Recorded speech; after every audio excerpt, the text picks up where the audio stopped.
more than 100 years since the inauguration of this building, the OAS headquarters, our institution still brings together the peoples of the Americas to address our responsibilities as a partnership of nations. As we look to the future, our work must also focus on the construction of a positive agenda that continues to favorably impact millions of lives every day.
The COVID-19 pandemic brought unprecedented challenges to our member states and the people we serve.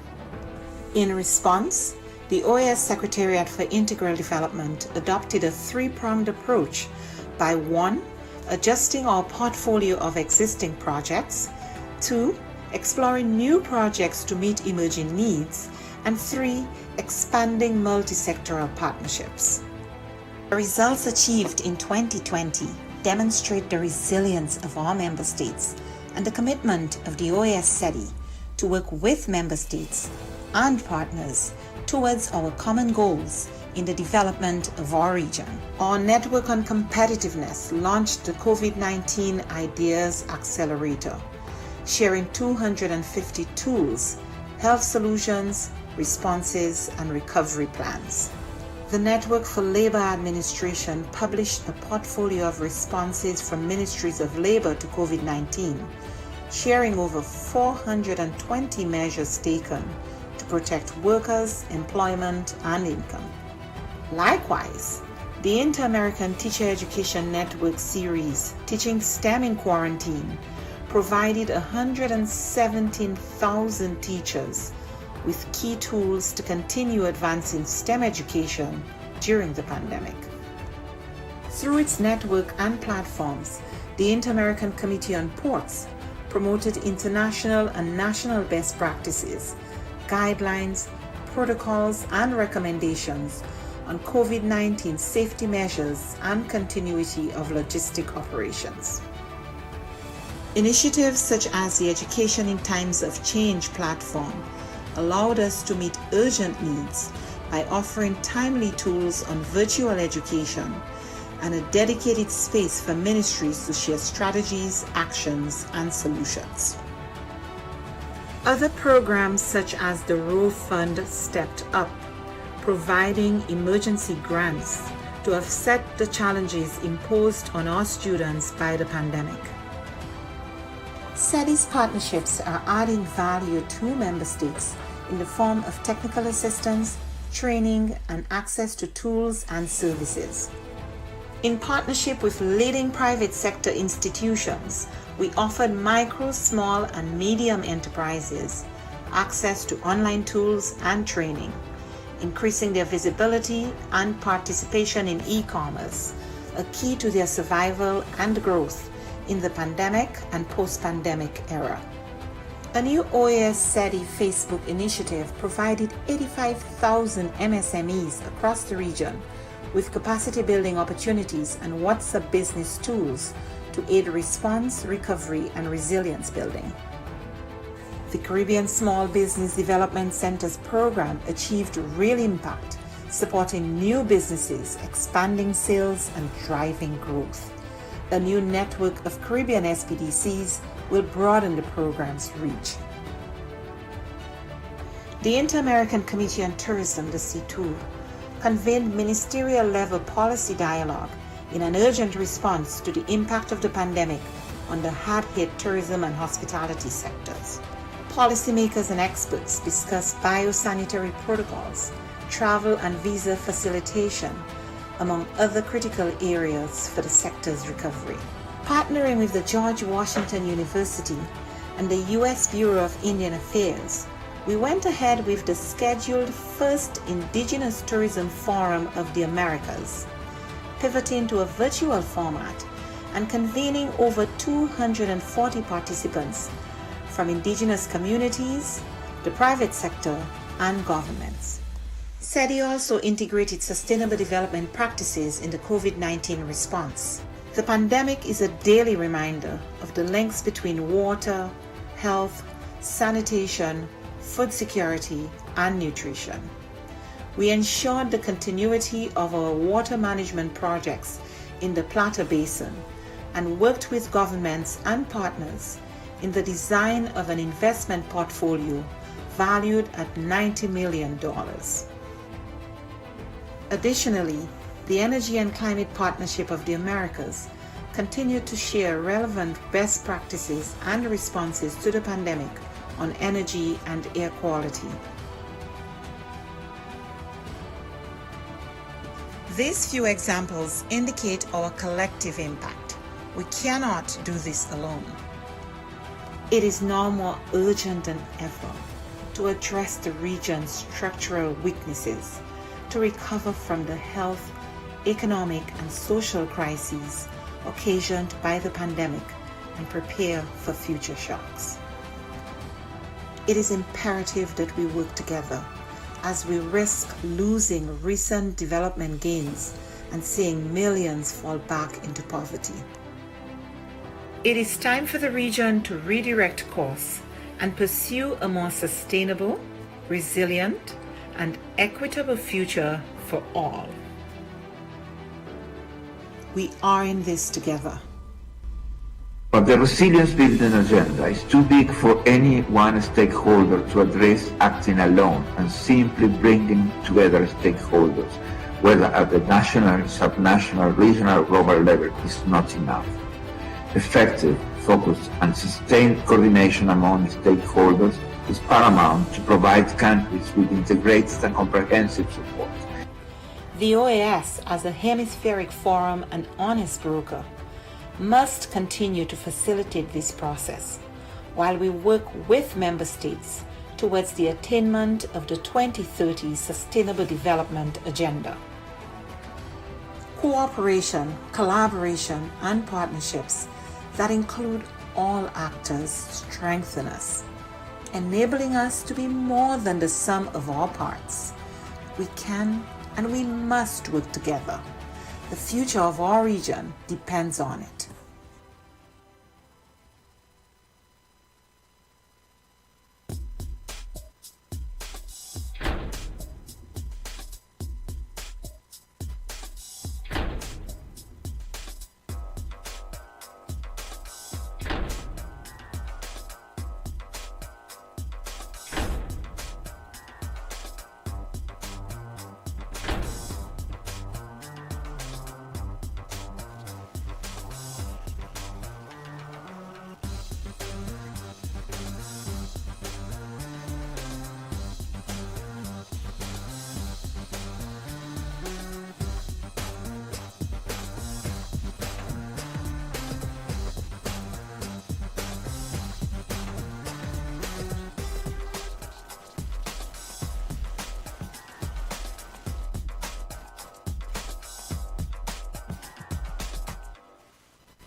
Me and my kids have been there for over an year right now.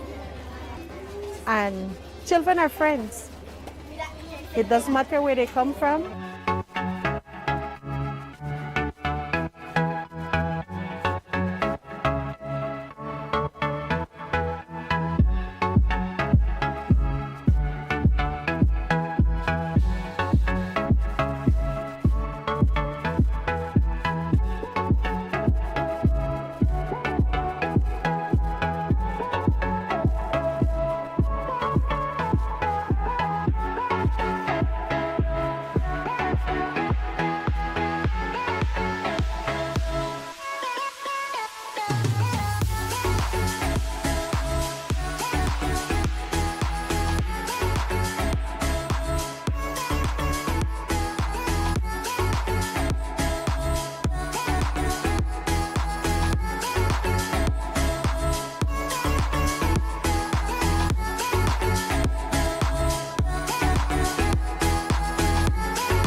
nosotros estamos en una zona netamente selvática.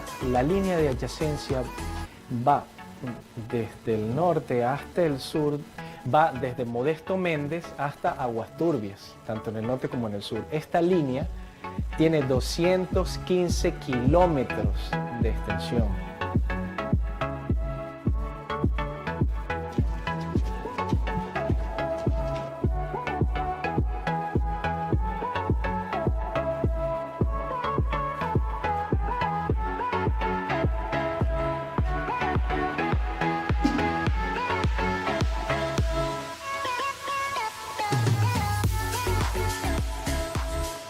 De allí vino él, se buscó creo con los de la OEA y de allí vino el proyecto para acá, para Judá.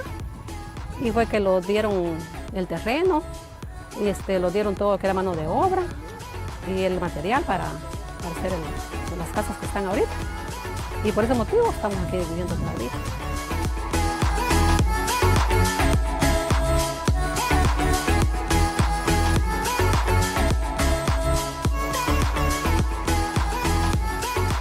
La misión continúa trabajando en la implementación de medidas de fomento de la confianza mientras aguarda el resultado del reclamo que está atendiendo la Corte Internacional de Justicia por la disputa marítima, territorial e insular. Nuestra oficina en la zona de adyacencia realiza verificaciones a solicitud de ambos gobiernos, facilita reuniones y patrullajes conjuntos entre las Fuerzas Armadas y promueve una cultura de paz y cooperación entre las comunidades locales. Children will be children and they have harmony. They don't see each other as a different country, but they see each other that they're growing together.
Bueno, la CIM tiene una agenda enorme en el tema de democracia y de liderazgos. El primer ámbito tiene que ver con la gobernanza electoral, para que esta gobernanza electoral responda a las necesidades con las que fue creada, y es buscar los espacios de redistribución del poder. Después hay un programa interamericano sobre el liderazgo de las mujeres, donde generamos conocimiento y también tenemos cursos de capacitación. Hay un poderoso curso que ha llegado a más de 1000 mujeres con más de 15 ediciones, que es para candidatas electorales, en las cuales conversamos con ellas, pero también nos ponemos en una agenda de solidaridad y articulación y alianzas entre las mujeres, a pesar de las múltiples diferencias ideológicas o de partidos políticos.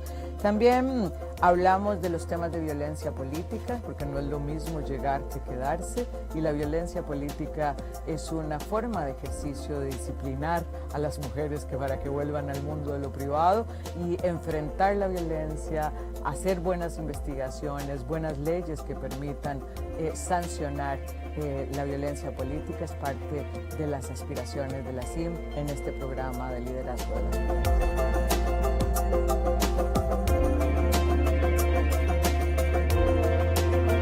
La aspiración histórica de las mujeres es estar en el mundo de lo público, que nuestro trabajo sea remunerado y que tenga un reconocimiento. COVID ha puesto en evidencia una profundización de las brechas existentes para el logro de este objetivo.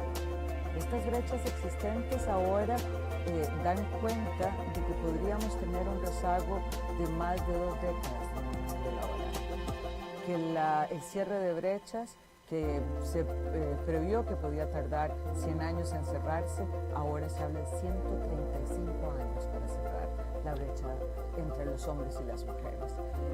Entonces nuestro objetivo es que miren el derecho de las mujeres al empoderamiento económico, que el statement quédate en casa, que es un viejo conocido del patriarcado, no sea que nos quedemos en casa siempre, y que entendamos que la inserción de la mitad de la población, de este talento humano que tiene una serie de ventajas competitivas, es necesario para el crecimiento económico.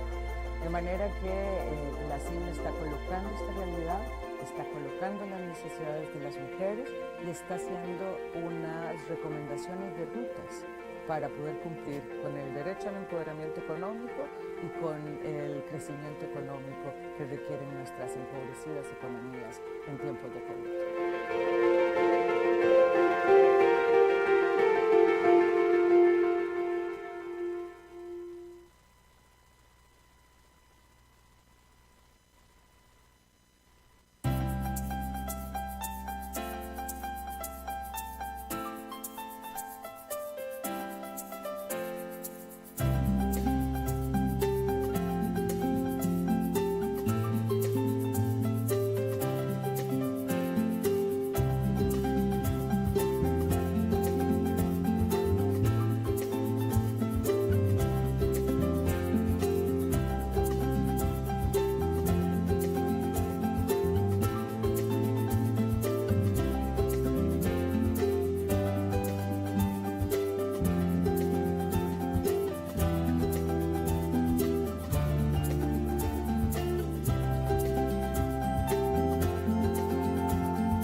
Hoy, esta organización es el guardián regional en defensa de la democracia, la libertad y los derechos humanos. Los países se han comprometido con estos valores a través de instrumentos legales como la Carta Democrática Interamericana, la Convención Americana de Derechos Humanos y todas las demás convenciones interamericanas. Nuestro trabajo es mantener los más altos estándares. Debemos ser objetivos, analizar los hechos, denunciar cuando veamos corrupción, inequidad o amenazas a la libertad. En esos casos no podemos ser neutrales.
More than 100 years since the inauguration of this building, the OAS headquarters, our institution still brings together the peoples of the Americas to to address our responsibilities as a partnership of nations. As we look to the future, our work must also focus on the construction of a positive agenda that continues to favorably impact millions of lives every day.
The COVID-19 pandemic brought unprecedented challenges to all member states and the people we serve.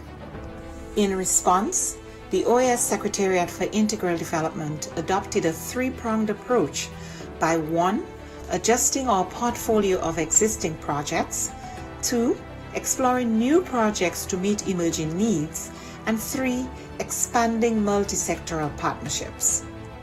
The results achieved in 2020 demonstrate the resilience of our member states and the commitment of the OAS SETI to work with member states and partners towards our common goals in the development of our region. Our Network on Competitiveness launched the COVID-19 Ideas Accelerator, sharing 250 tools, health solutions, responses, and recovery plans. The Network for Labor Administration published a portfolio of responses from ministries of labor to COVID-19, sharing over 420 measures taken to protect workers, employment, and income. Likewise, the Inter-American Teacher Education Network series, Teaching STEM in Quarantine, provided 117,000 teachers with key tools to continue advancing STEM education during the pandemic. Through its network and platforms, the Inter-American Committee on Ports promoted international and national best practices, guidelines, protocols, and recommendations on COVID-19 safety measures and continuity of logistic operations.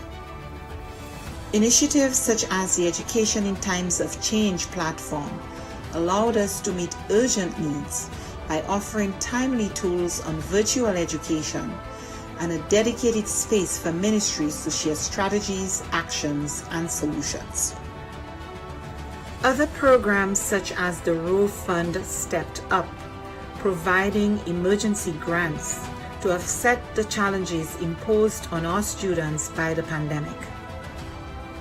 SETI's partnerships are adding value to member states in the form of technical assistance, training, and access to tools and services. In partnership with leading private sector institutions, we offered micro, small, and medium enterprises access to online tools and training, increasing their visibility and participation in e-commerce, a key to their survival and growth in the pandemic and post-pandemic era.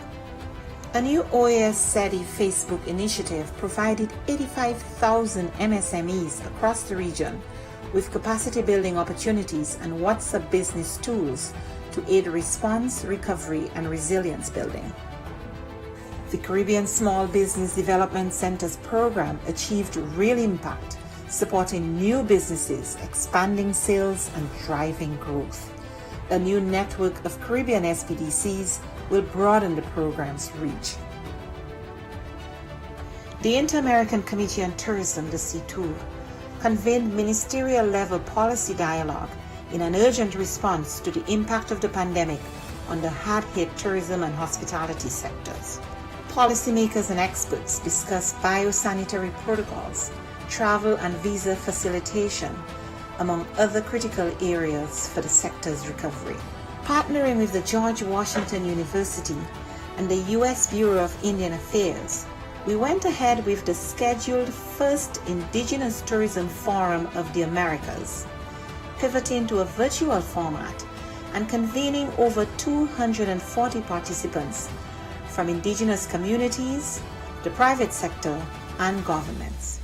SETI also integrated sustainable development practices in the COVID-19 response.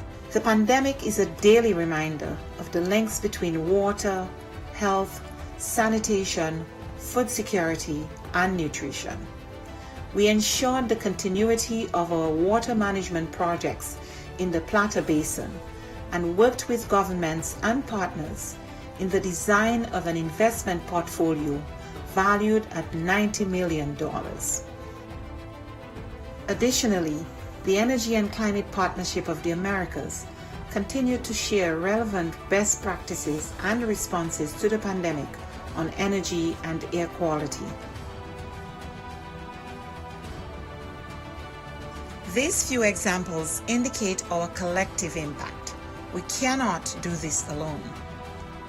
It is now more urgent than ever to address the region's structural weaknesses, to recover from the health, economic, and social crises occasioned by the pandemic and prepare for future shocks. It is imperative that we work together as we risk losing recent development gains and seeing millions fall back into poverty. It is time for the region to redirect course and pursue a more sustainable, resilient, and equitable future for all. We are in this together. But the resilience building agenda is too big for any one stakeholder to address acting alone, and simply bringing together stakeholders, whether at the national, subnational, regional, or global level, is not enough.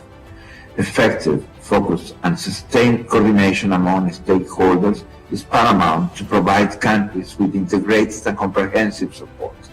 The OAS, as a hemispheric forum and honest broker, must continue to facilitate this process while we work with member states towards the attainment of the 2030 Sustainable Development Agenda. Cooperation, collaboration, and partnerships that include all actors strengthen us, enabling us to be more than the sum of our parts. We can and we must work together. The future of our region depends on it.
Me and my kids have been there for over an year right now.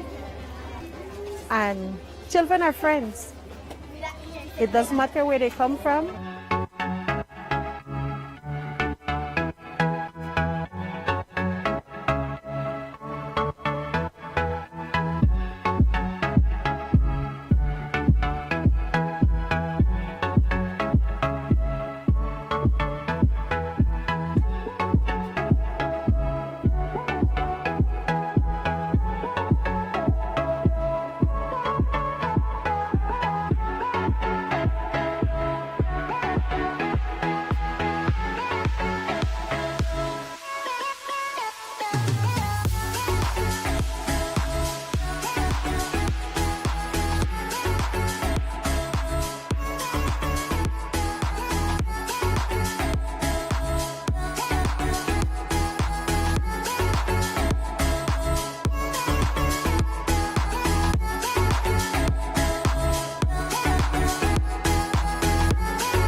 Nosotros estamos en una zona netamente selvática. La línea de adyacencia va desde el norte hasta el sur, va desde Modesto Méndez hasta Aguas Turbias, tanto en el norte como en el sur. Esta línea tiene 215 kilómetros de extensión.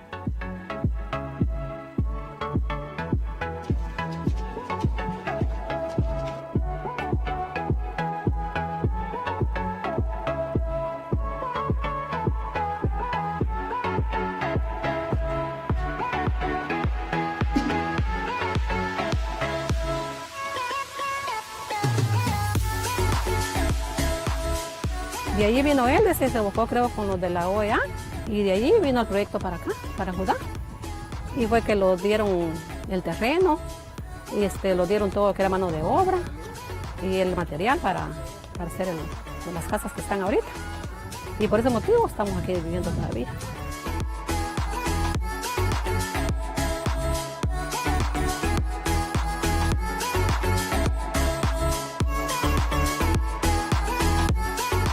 La misión continúa trabajando en la implementación de medidas de fomento de la confianza mientras aguarda el resultado del reclamo que está atendiendo la Corte Internacional de Justicia por la disputa marítima, territorial e insular.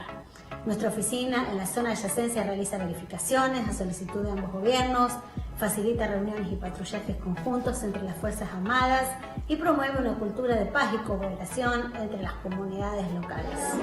Children will be children. And they have harmony. They don't see each other as a different country, but they see each other that they're growing together.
Bueno, la CIM tiene una agenda enorme en el tema de democracia y de liderazgos.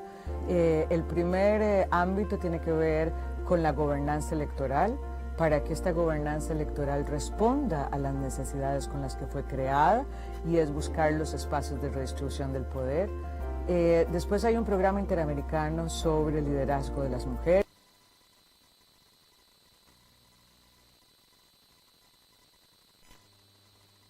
Bahamas, Barbados, Bolivia, Brazil, Canada, Chile, Colombia, Costa Rica, Ecuador, El Salvador, United States of America, Grenada, Guyana, Haiti, Honduras, Mexico, Nicaragua, Dominican Republic, St. Lucia, Suriname, Trinidad and Tobago, and Venezuela. So we confirm that there is quorum, Mr. President. Thank you. Thank you very much, Ambassador Mendez, and good afternoon to everyone. We will continue with the dialogue of heads of delegation on the topic of this regular session of the General Assembly towards renewal in the Americas. I'd like to remind the heads of delegation that they will do their presentations in the order previously agreed to in compliance with the agreement adopted this morning. We hope that presentations will not last more than 6 minutes per delegation, so that the time allotted for this item on the agenda will allow and ensure the participation of all delegations. It is therefore a pleasure for me to now call on the head of delegation of Barbados, Ambassador Noel Lynch. You have the floor, sir.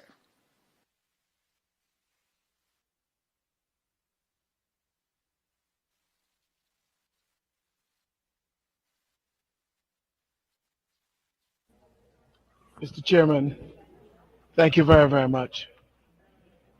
Excellency Pedro Blolo, Minister of Foreign Affairs of the Republic of Guatemala and President of this Assembly, Ambassador Jose Fiallo, the Permanent Representative of the Dominican Republic to the OAS and Chairperson of the Permanent Council, Mr. Secretary General, Mr. Assistant Secretary General, Ministers of Foreign Affairs, heads of delegations, delegates, permanent observers, other representatives, ladies and gentlemen.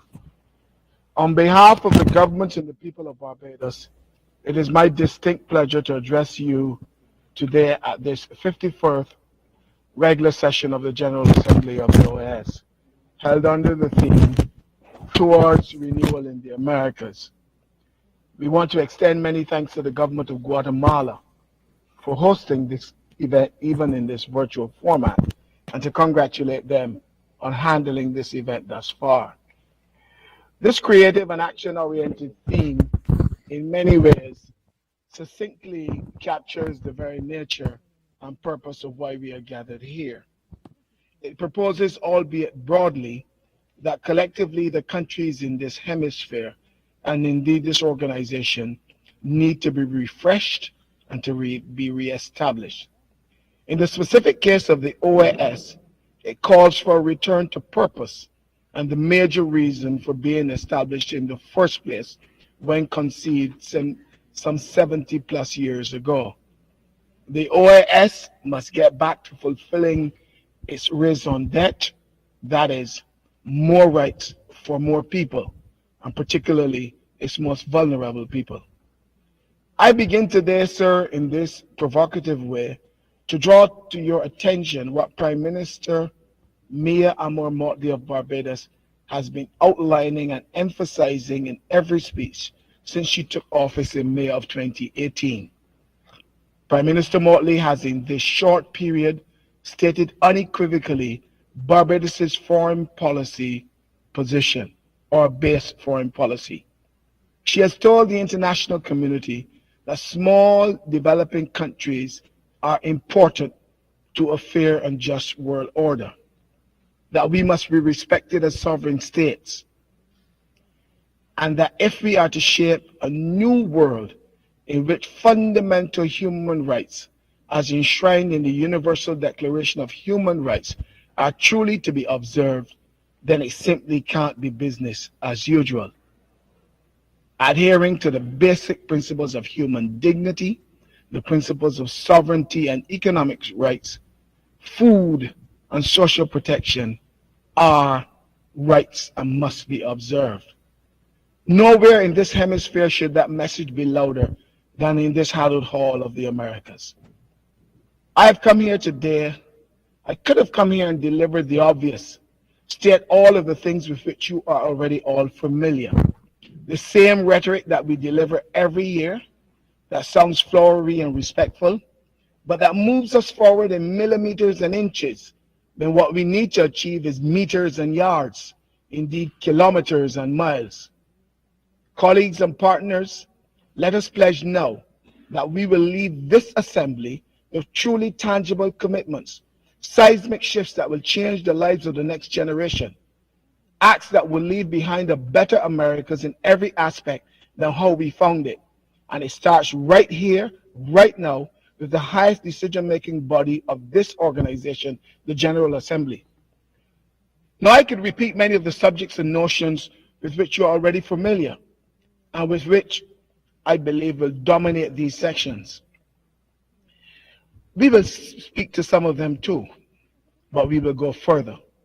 The fact that we continue to feel the ravages of COVID-19 and the havoc it has brought about in our social and economic existence, or the reality of climate change and its threat to our very existence, or even that we live in a hemisphere in which there's proven economic inequality, food insecurity, too much poverty, and a lack of security to safeguard the welfare of all of the citizens, particularly our most vulnerable. Or that Haiti remains the poorest country in this hemisphere, or that there's a skewed metric used for us to be able to access concessionary financing, or the issues of immigration. But Mr. President, it is not enough to acknowledge that we are aware of these debilitating and deleterious issues in this environment. It is what we resolve to do about it that really makes the difference. We have the power in our hands to fix all of these ills.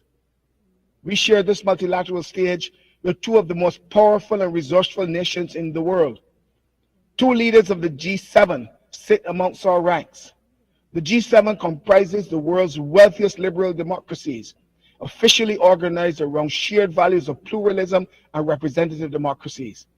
The G7 controls 60% of global net wealth, $17 trillion, and 32% to 46% of global GDP. Surely we can work together to garner the resources to cure most of what ails the Americas. Small countries, sir, need help, and the OAS has the convening power to change that and give us that assistance. What must happen, however, is that we must, from this highest decision-making body, empower the Permanent Council to act on the issues that truly matter, and therefore the Secretary General and the Secretary will act on our behalf.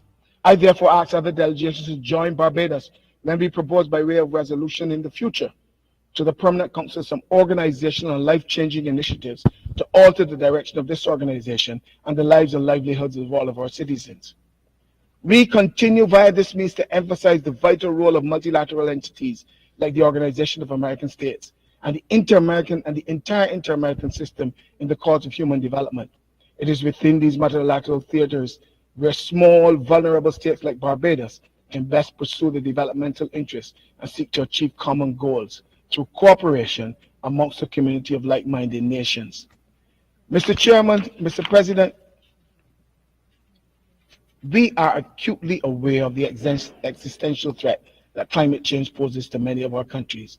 For most of the developing world, most affected by the phenomena, not of their making, financial and other resources for climate adaptation are simply too difficult to access. As the Prime Minister of Barbados would have asserted at the 26th Climate Change Conference, many of our small countries account for less than a percentage point of emissions, yet we find ourselves at the front line of the impact of other countries' pollutions. The world's major polluters must simply come to the reality that they need to not only do more to slow and reverse the effects of climate change, they also need to do more to make resources readily and easily available to all of us who are the most affected by the causes of their actions. Mr. President, the onset of the pandemic has occasioned the exacerbation of existing inequalities, thus reinforcing the crucial role of the inter-American human rights system in assuring full adherence by states to their human rights commitments. In the face of growing social dislocation, unemployment, poverty, and reduced fiscal capacity for nations to thrive and to grow.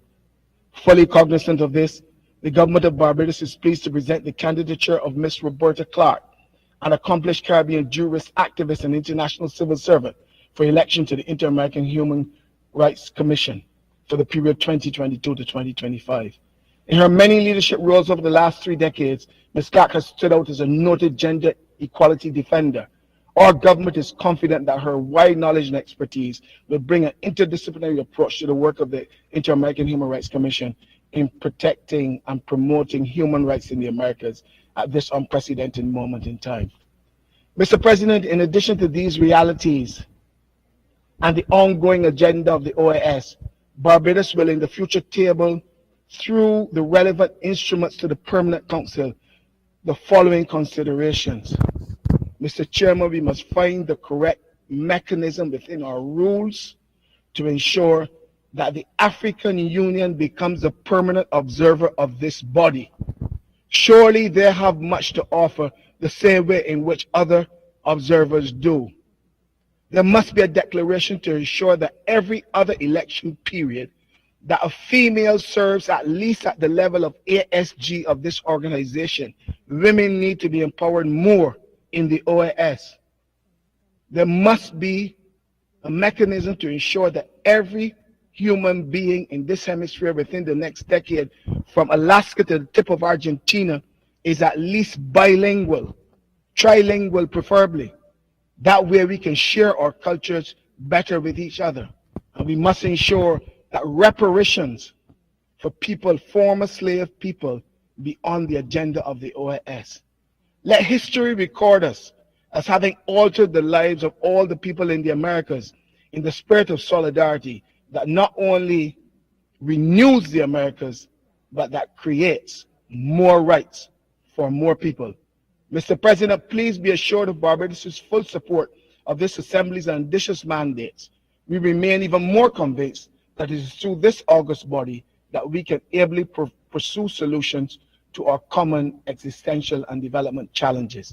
I'm obliged to you, sir. Thank you very much. Thank you very much, Ambassador. Just a kindly reminder that we have 6 minutes for each delegation. Agradeceremos si... It is now a pleasure for me to call on the head of delegation of Chile, His Excellency, Mr. Andrés Alamand. You have the floor, sir.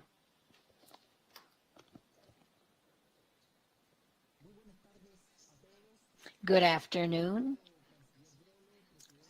Distinguished Foreign Minister Brolo, President of the Assembly, and dear Secretary General Luis Almagro, distinguished ministers and representatives, a very warm greeting to all of you.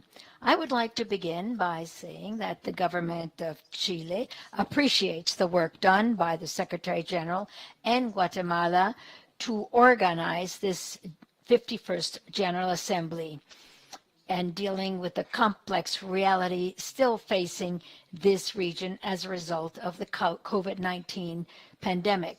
We must begin with a reaffirmation, which is to reaffirm a basic concept. Chile reiterates its unwavering commitment to the OAS, including the current composition of countries, and states that this role of the OAS is fundamental for promoting democracy, respecting human rights, preserving security and peace, and moving forward to comprehensive integral development that is inclusive, sustainable, and equitable throughout the hemisphere.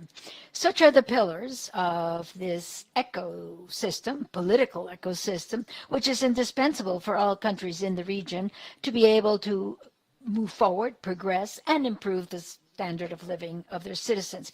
There are many challenges we face as a region, and in all of them, the OAS can make a significant contribution. I would say that the most immediate would be the response to the COVID-19 pandemic. The fact is that there were indications that a phenomenon such as the one we're experiencing could have occurred. And yet the international community and countries did not pay enough attention to that. And as a result, the impact of the pandemic was very high. In fact, our mortality rate has been greater than in other regions of the planet. What has been the main effect of the pandemic? That is, the global phenomenon cannot be addressed through individual means. We need cooperation and collective action in order to address these problems. And the reason is that, it is for this reason that Chile would like to put forth a treaty, a legally binding document to confront future pandemics, including strengthening our international health organizations, the early warning systems, and a coordinated and joint response. But that is not the only regional challenge. Amongst others, we have the problem of migration, gender equity, economic recovery, and the gaps that separate us from the society of knowledge. We should not only think in humanitarian logic and mechanisms to address this, but we must first think of the causes that give rise to this. And here we mean poverty, lack of safety, and insecurity and inequalities that are evident in some parts of the region. And also, why not say so, the existence of governments that do not respect human rights and have installed dictatorial or authoritarian governments. Gender equity is also another priority. Chile has taken this on completely. We are a pioneer in our treaties, our trade treaties. We've included chapters to close the gender gap. However, we need to take into account that targeted policies that favor women are only part of the job. The full inclusion of women in the levels of power and governing and public and private senior authorities are crucial in order to empower women in our society. Thus, we have proposed Patricia Perez to the Inter-American Court of Human Rights and Antonia Orejola to the Inter-American Commission on Human Rights as well. Both are professional women, excellent, who will perform a brilliant job. Now, economic integration post-pandemic is also important. It's true that the pandemic has highlighted the failures in our economies, but it's also true that many of these were already limping before the pandemic. The establishment of policies of an international world that not taking advantage of opportunities to participate in the new value chains already existed. And if we don't correct that, we will always be exposed to going back to the ghost of a lost decade in our region. Another problem that has become endemic is the fact that the society of knowledge means we need to have a new industrial revolution. And history shows that part of our backwardness or setback is the lack of change. Well, we can't repeat that error, and we need to improve the coverage and quality of our education, and thus access to internet and the new digital reality. Mr. President, Guatemala, under the theme Towards Renewal of the Americas, has invited us to think about the common efforts, joint actions that we need to undertake to create a new reality that's more prosperous, more inclusive, sustainable, and safer in our hemisphere. And what does a renewed America mean? In our view, it means an America with strong democracy, with an economy that grows through gender equity, and a robust commitment to combat climate change. Supporting democracy in the region is crucial, but the lack of satisfaction with how we carry this out is increasing. And in the end, the latter ends up eroding the former. That's why, very clearly, we must say that the dictatorial, authoritarian regimes are not acceptable. They suppress citizens' guarantees, make a mockery of the rule of law, and change the elections to remain in power. The green economy is vital. Only growth creates the conditions to decrease inequality and to overcome the poverty that still afflicts vast segments of our society. As we've seen, the worst poverty is the one that punishes women and girls, often who are mistreated, subject to discrimination, and subject to domestic violence.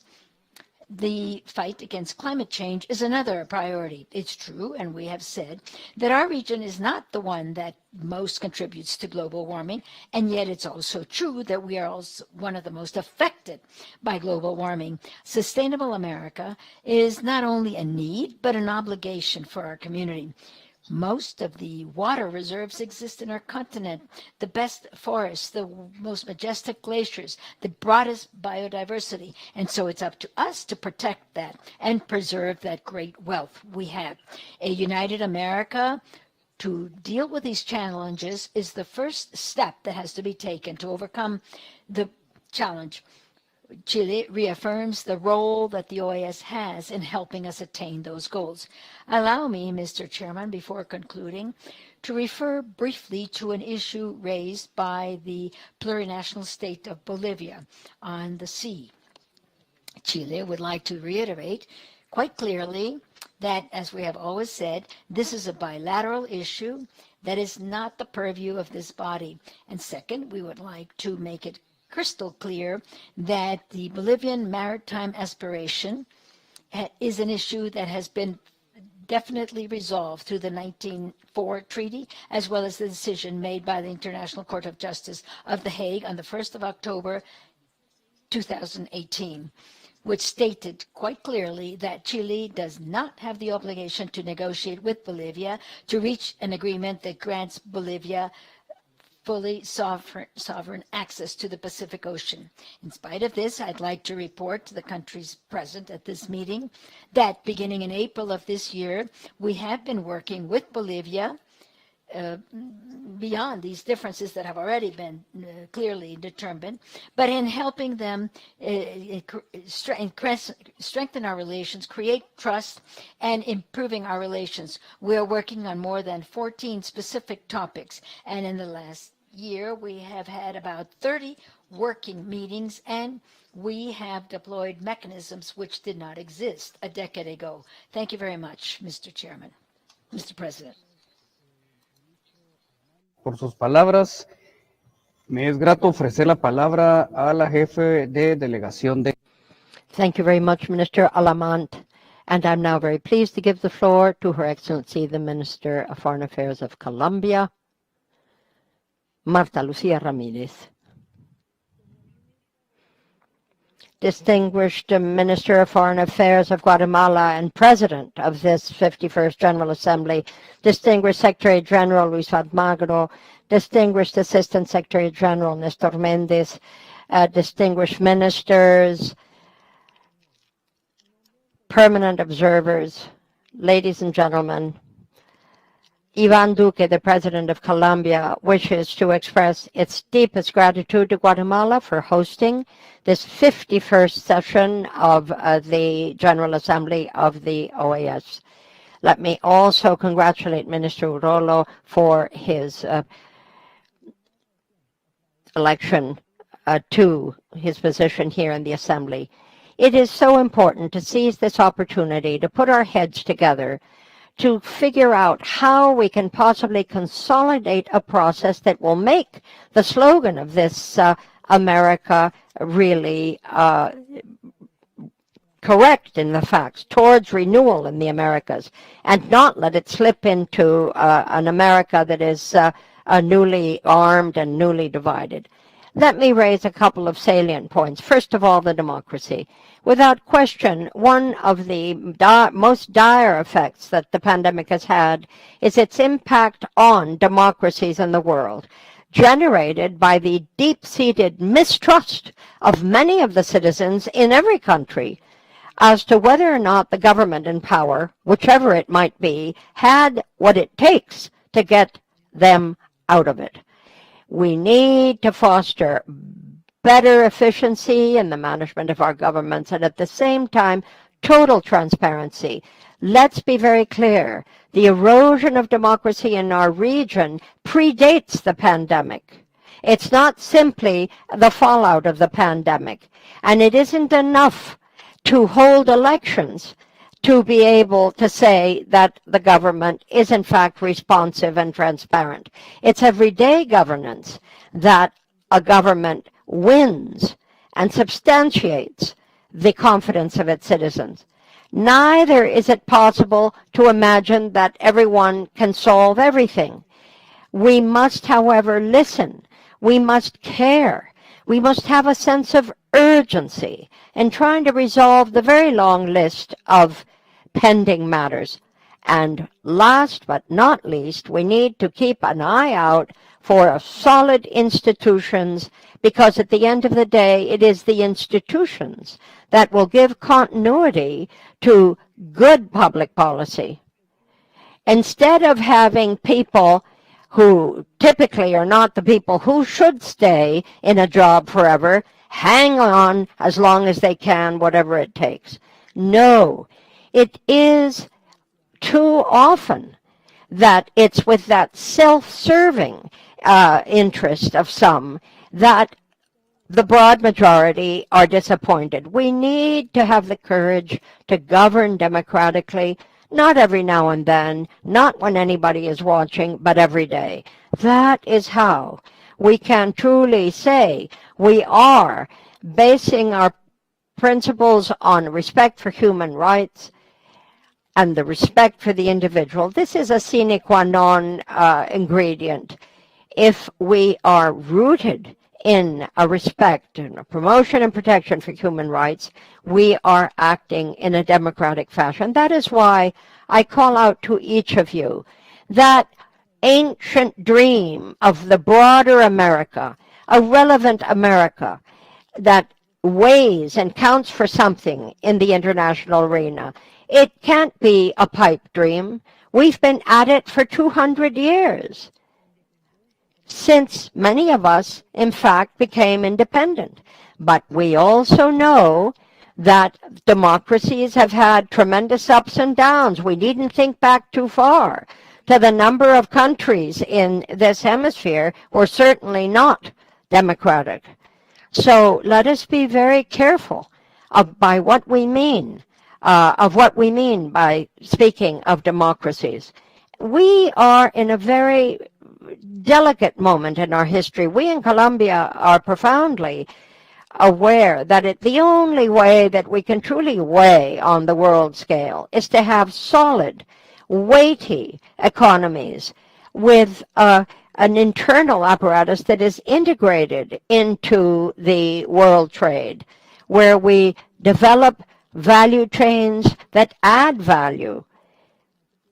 Why is our productive apparatus so important? Well, because at the end of the day, it is the work of industry, of trade, that generates jobs. And jobs matters to us all.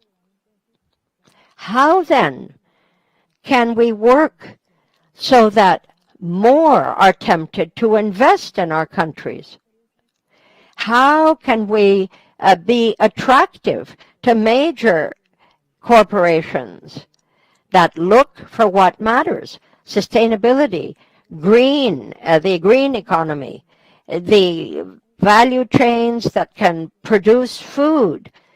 In each one of those sectors and more, we can generate quality jobs for our citizens. And this is, we believe, the best way forward out of poverty. And indeed, the greatest sense of dignity to each of our citizens.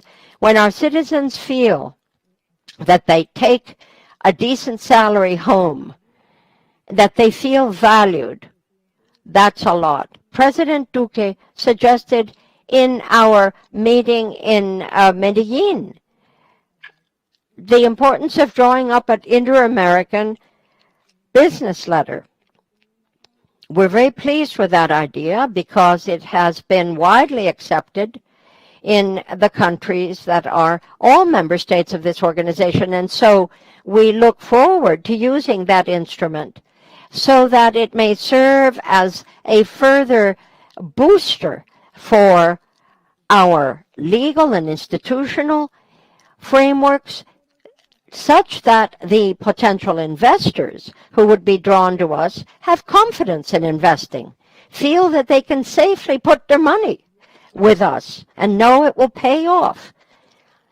it's important that we look, as we are doing in Colombia, to how we can continually make investment by our nationals, by the foreigners, a good deal. And that is why at the assembly that was held in Medellin, an inter-American business letter.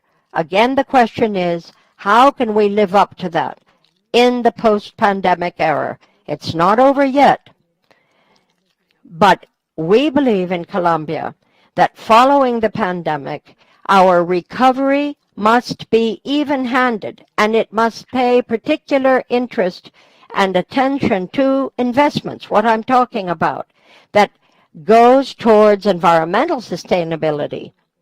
Now, how will that happen? Obviously, multilateralism has a key role to play.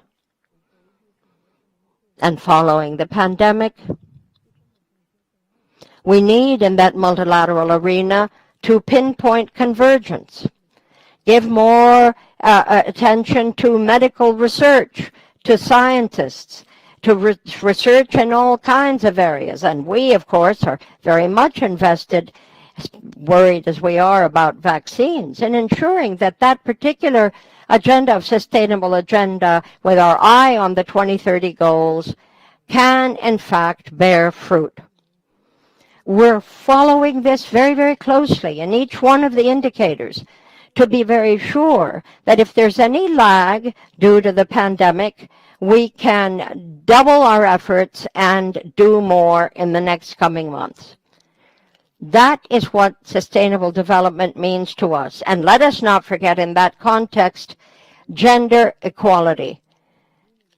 I have spoken to a number of other female ministers of foreign affairs, as I am, and a number of my male colleagues, to be able to share our experience, put our heads together again. We are working very, very hard to empower women. We think that a woman who has greater economic independence is very much less vulnerable to domestic abuse or abuse from anybody for that matter, can stand up for themselves. And I think that our Secretary General does very, very well in underscoring this every chance he can. Also, of course, speaking of the importance to work on emissions, bringing down the greenhouse gases, because at the end of the day, it is our very lives on this planet that hang in the balance. Now, there is one other very important point, and that is disaster management. We know that this is a region that is probably in the world the least emitter of greenhouse gases in Latin America and the Caribbean, and yet we are hardest hit by climate change. Every single disaster you can think of visits us, not every now and then, every other decade, every year, all the time. If it isn't drought, it's floods. If it's not one thing, it's another, earthquakes and the rest of it. And so we need to share our experiences and to see how we can manage that situation better. Disaster management goes through institutionality, does it not? So that at any moment when disaster hits, the response can be timely and can be well thought out, and such that we can also, in solidarity, rally round our friends, our brothers and our sisters who are going under. This is how I think we can apply the lessons learned. If some country has learned something very useful, you pass it on. Mitigation and response that is timely and effective, that is what disaster management is all about. I can't begin to keep listing issues. You know them as I do. But all I am saying here is that we need to rally round each other and understand the enormous challenges before us now. So many lives that have been lost in every one of our countries. Great grief over that loss. Loss also of business, of jobs, but above all, increased awareness of the importance of solidarity and of working together to defend the values that we hold dear, particularly through the OAS, in this opportunity which is given to us yearly to put our heads together, as I've said, and make the difference. In Europe, there is, as you know, tremendous commitment towards solidarity. There are differences of opinion in Europe, we know that, but let's learn from them. Thank you. Thank you very much, Vice President and Foreign Minister of Colombia. I'm very pleased to give the floor now to His Excellency Rodolfo Solano. You have the floor.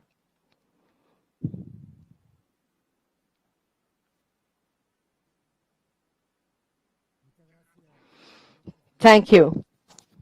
Thank you, Mr. President.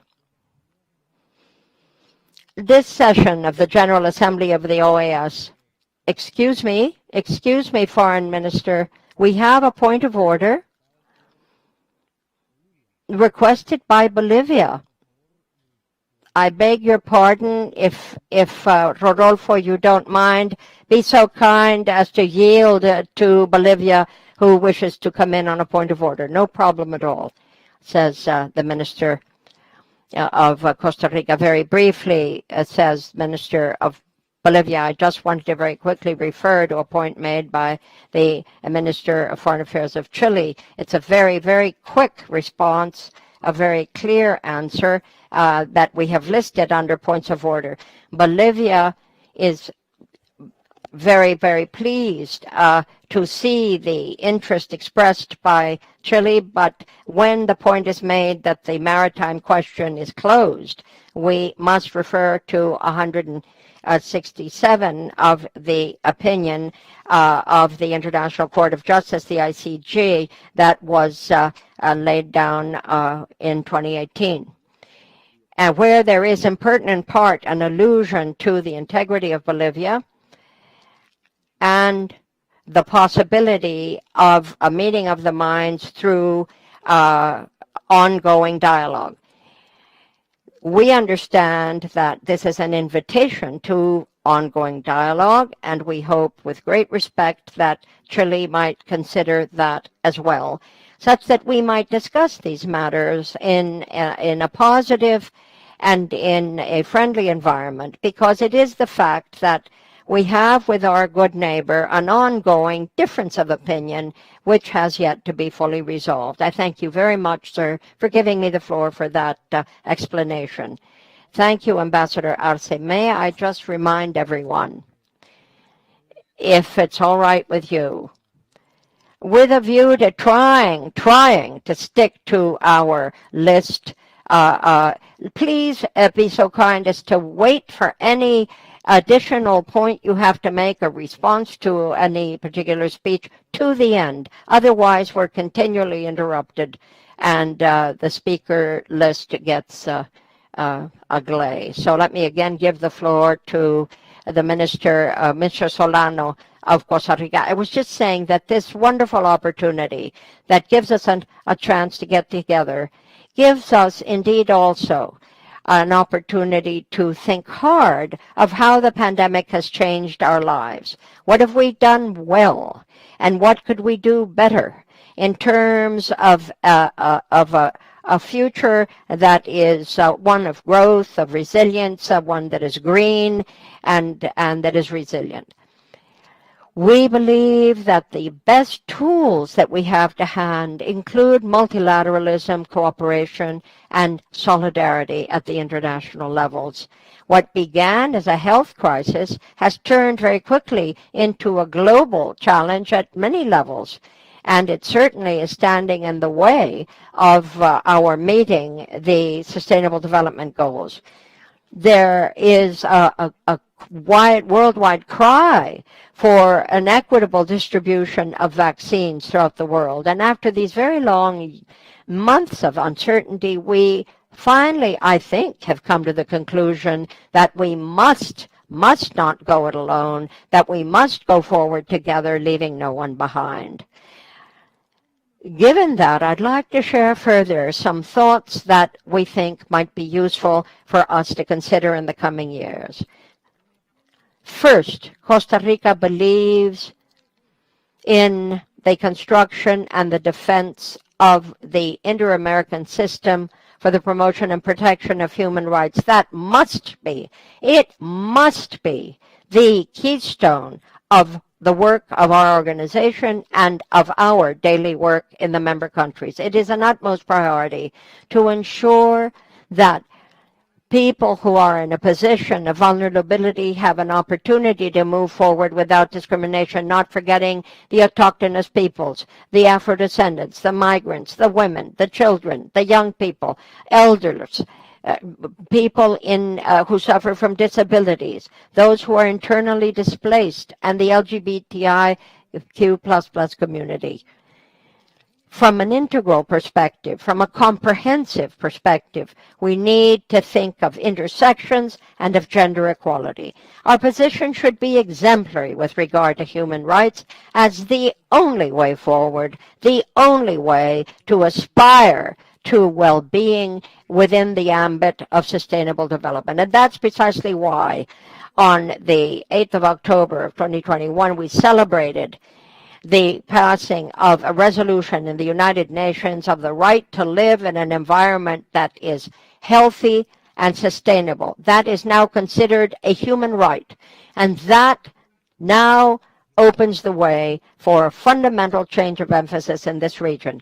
Let me likewise say that gender parity, gender equity in every part of our organization needs to be buttressed. We understand with satisfaction that most of the postulants to the positions in the Inter-American Court are women. That tells us a great deal, and we need to seize that opportunity. Let us not shirk that responsibility. There is equally an inalienable right with regard to strengthening democratic institutions as a sine qua non basis for the development of our countries. Multilateralism serves to generate consensus, to search for solutions, to pinpoint constructive, intelligent, and good faith dialogues that will serve to meet the needs of each one of our member states. And as we see with dismay the erosion of democracy in our region, let us react very quickly and decisively to foster dialogue without ideologies, without ceasing to remember the international and native-born rights. The principal human rights treaties have been signed here. We have here taken the charter of the OAS, the various Inter-American conventions, and the Inter-American Democratic Charter into our legislations.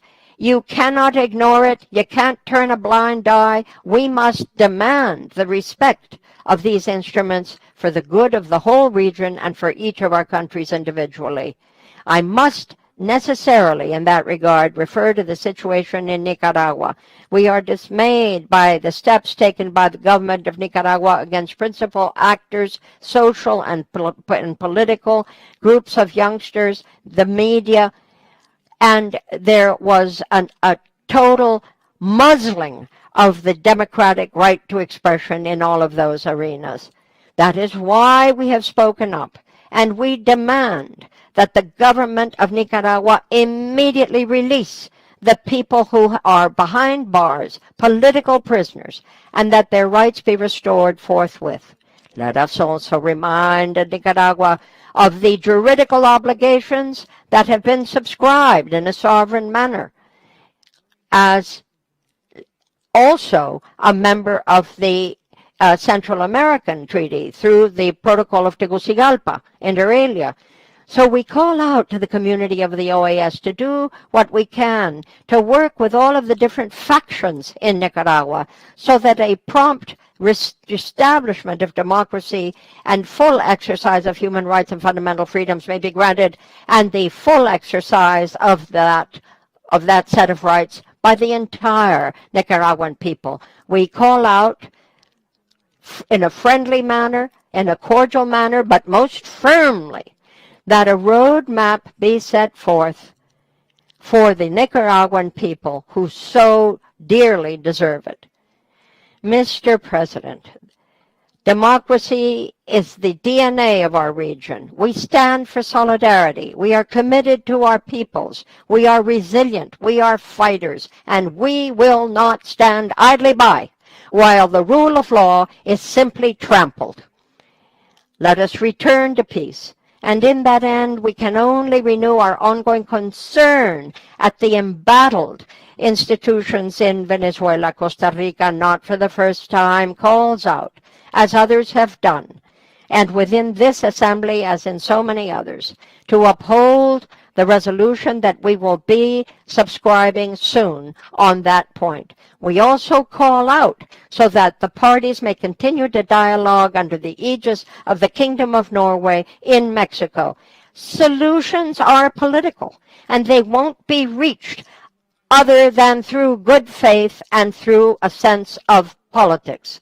Another great challenge, of course, here is the question of governance in Haiti. We must come forward with a decisive and an innovative solution to help build up that sister republic so that it is strong and resilient. We must listen to the people of Haiti and walk with the people of Haiti towards stability through the establishment of further democratic institutionality so that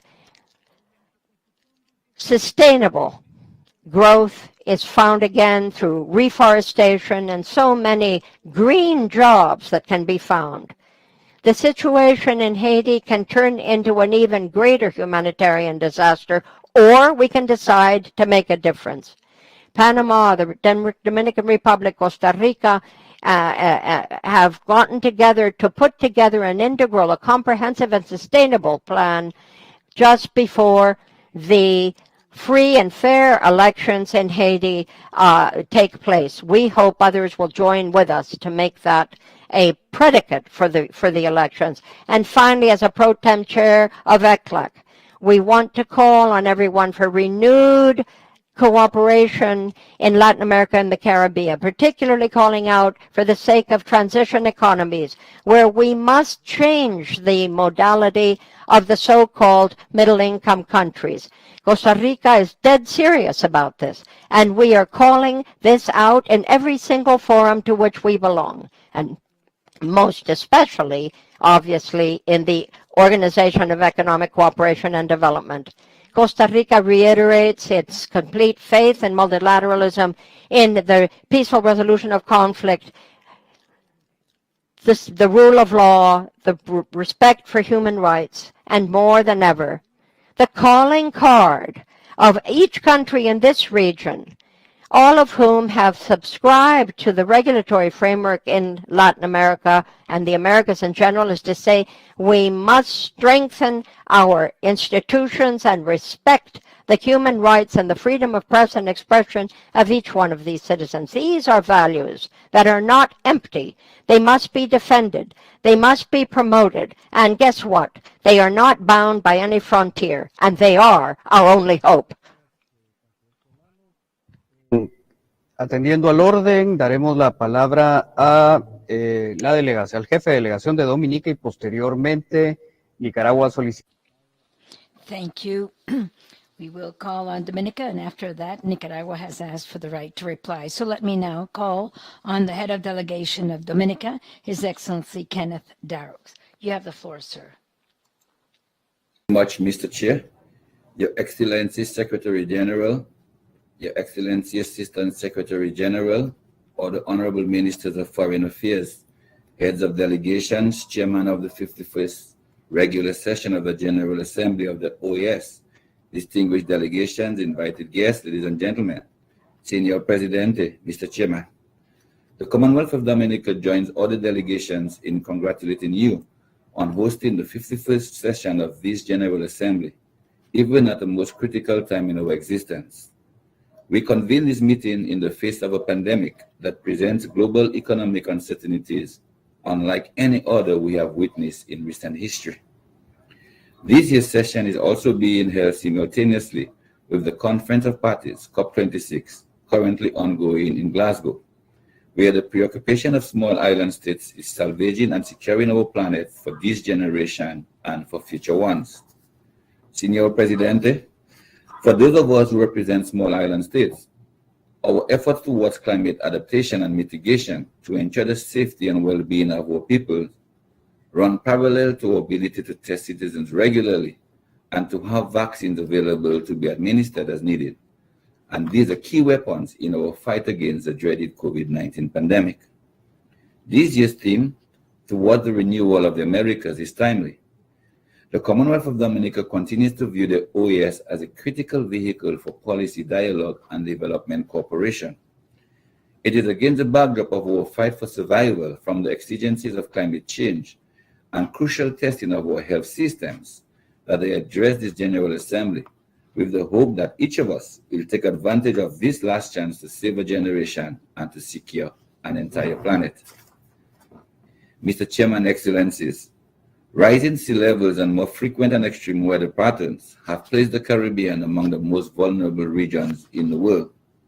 For Dominica, the existential threat of climate change is an urgent and far-reaching development issue and not just an environmental concern. The fact remains, climate change affects every aspect of our lives and every sector of national importance and development.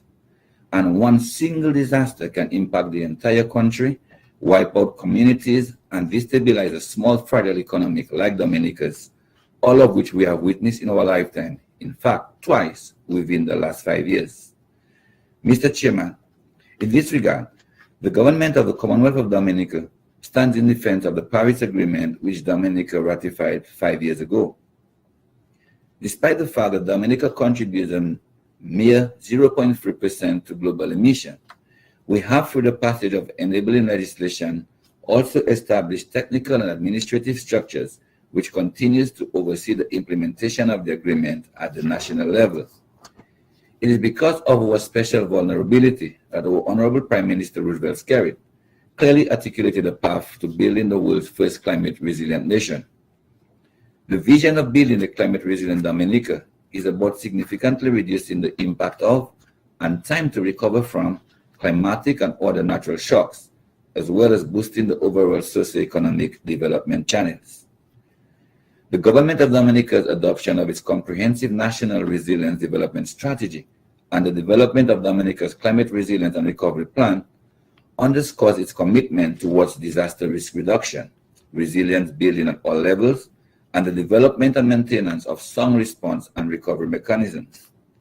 In this regard, Dominica commends the work of the OAS Department of Sustainable Development and its mandate to support member states in their domestic efforts. I take this opportunity to extend an invitation to all our bilateral partners and friends to visit Dominica and witness for yourselves resilience in action. Mr. President, there are no best practice manuals that we can reference on how to balance lives and livelihoods in this ongoing COVID-19 crisis. And yet our call is to proverbially accurately punctuate each sentence, even as a chapter unfolds in real time. What is clear, however, is that our chances of adequately managing current and future threats are better when we work not only cooperatively, but diligently and with persistence. The OAS and other intergovernmental organizations are crucial to our efforts to navigate the threats and opportunities that characterize this COVID-19 era. As member states, our stories of the COVID-19 pandemic carry many similarities.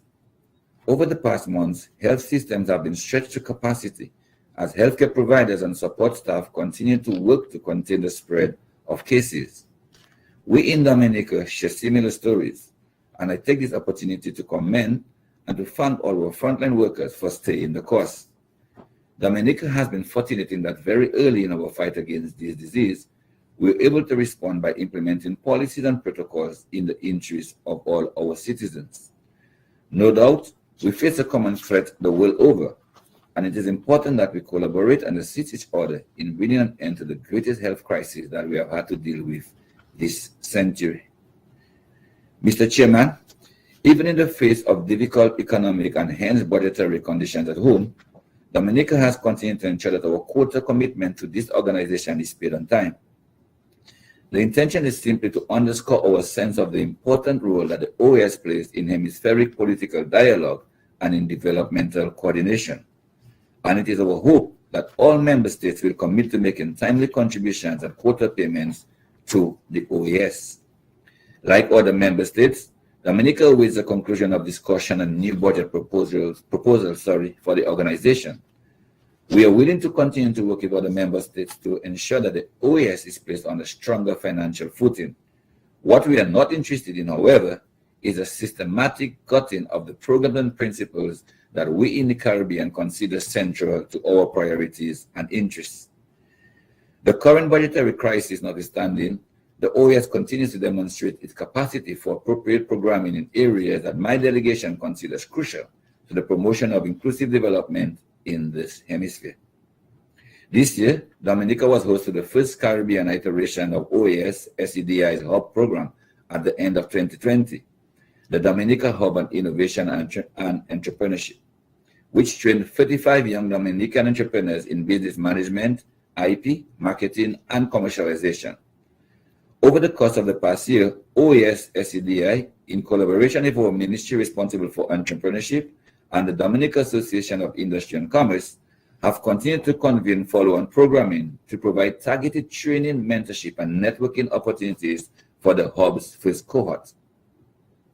Mr. Chairman, Excellencies, OAS SEDI has also been providing targeted support to my government's effort to have the creative sector help lead the way to a more resilient Dominica. This collaboration, steered by the Dominica's Ministry of Culture and other relevant public and private sector stakeholders and the OAS, has resulted in the completion of a report called Entrepreneurial and Economic Viability of the Creative Sector Strategy for Dominica, which has done a mapping analysis of creative assets in Dominica, capturing the perspectives of local sectoral stakeholders on the state of the sector, and provided recommendations for improving the enabling environment for creativeness here in Dominica. These projects build up on the work that the Organization of American States has previously done to support Dominica in the wake of Hurricane Maria, with the generation of a roadmap to assist in the economic recovery of Portsmouth and the north of Dominica, and have made a real OAS SEDI's commitment to multi-sectoral partnerships for development, demonstrate the OAS value added in the areas of stakeholder covenant, capacity building, and technical assistance, and serve as a model for collaborative efforts that can be undertaken throughout the region. And we would like to thank Ms. Kim Osborne for her tireless efforts with these projects. Mr. Chairman, the Commonwealth of Dominica places significant importance on the subject of human rights, democracy, and progress in this hemisphere. We consider human and democratic rights a core aspects of nation building. The rule of law and the respect for the sovereignty and rights of individual member states to pursue their own path to development is also extremely valued by the Commonwealth of Dominica. This is the context within which we wish to urge that due regard be paid to ensuring that the rules of our charters are respected, not only in our bilateral relations, but also in terms of our understanding of the relationship between the Secretariat and its decision-making organs. It must be underscored that any authority given to the Secretary General and any other organs by the Charter are not intended to encourage or legitimize independent action, but to empower and represent the interests of member states. In this regard, I look forward to the adoption of the draft resolution on promotion and protection of human rights and the draft resolution on strengthening democracy, whilst at the same time giving due consideration to domestic laws of member states. Mr. Chairman, in concluding, Dominica continues to advocate for continued multilateral cooperation and the strong support of the international community in this time of crisis. The assistance provided by individual states and non-governmental organizations are essential in enabling some of the most vulnerable developing countries, such as SEEDS, Small Island Developing States, to respond, recover, and adapt to critical situations. In closing, as alluded to earlier, We continue to advocate for the respect of the sovereignty of respective member states, and the OAS as an organization, and in particular, the Secretariat should always be seen as a dispassionate mediating body and never ever be perceived to be taking unilateral actions or making biased statements as it relates to issues in the respective member states. And the OAS role should always be one of engagement, particularly in keeping with the OAS Charter regulations while addressing these issues. I thank you very much. Muchísimas gracias. Thank you very much.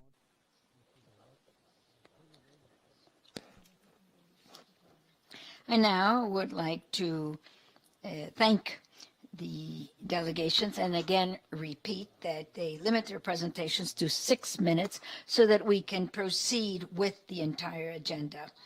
Next, since Ecuador has asked to switch with El Salvador, I will now call on the head of delegation of El Salvador, Her Excellency Adriana Mira.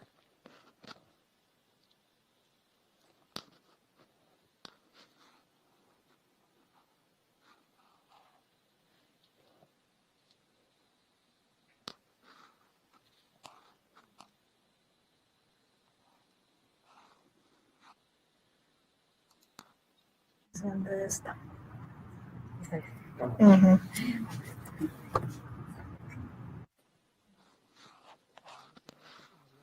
El Salvador, you have, the mic is on and we can hear you.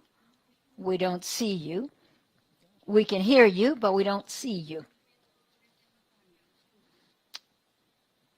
There, they're working on the camera. Okay, now we can see you. Thank you very much. Thank you, distinguished President, Foreign Minister Barolo, warm greetings, and Secretary General, greetings to you as well as from the Foreign Minister, and distinguished ministers who are present today, and ambassadors. Dear friends, I'd like to acknowledge the work of the Foreign Minister of Guatemala, Pedro Barolo, for the effort his government has undertaken to host this General Assembly, which for the second year we are hosting in a virtual manner as a result of the COVID pandemic. The theme towards renewal in the Americas calls us to look on the hemispheric challenges, looking for pragmatic and efficient solutions to overcome structural problems in the region which have been aggravated by the pandemic.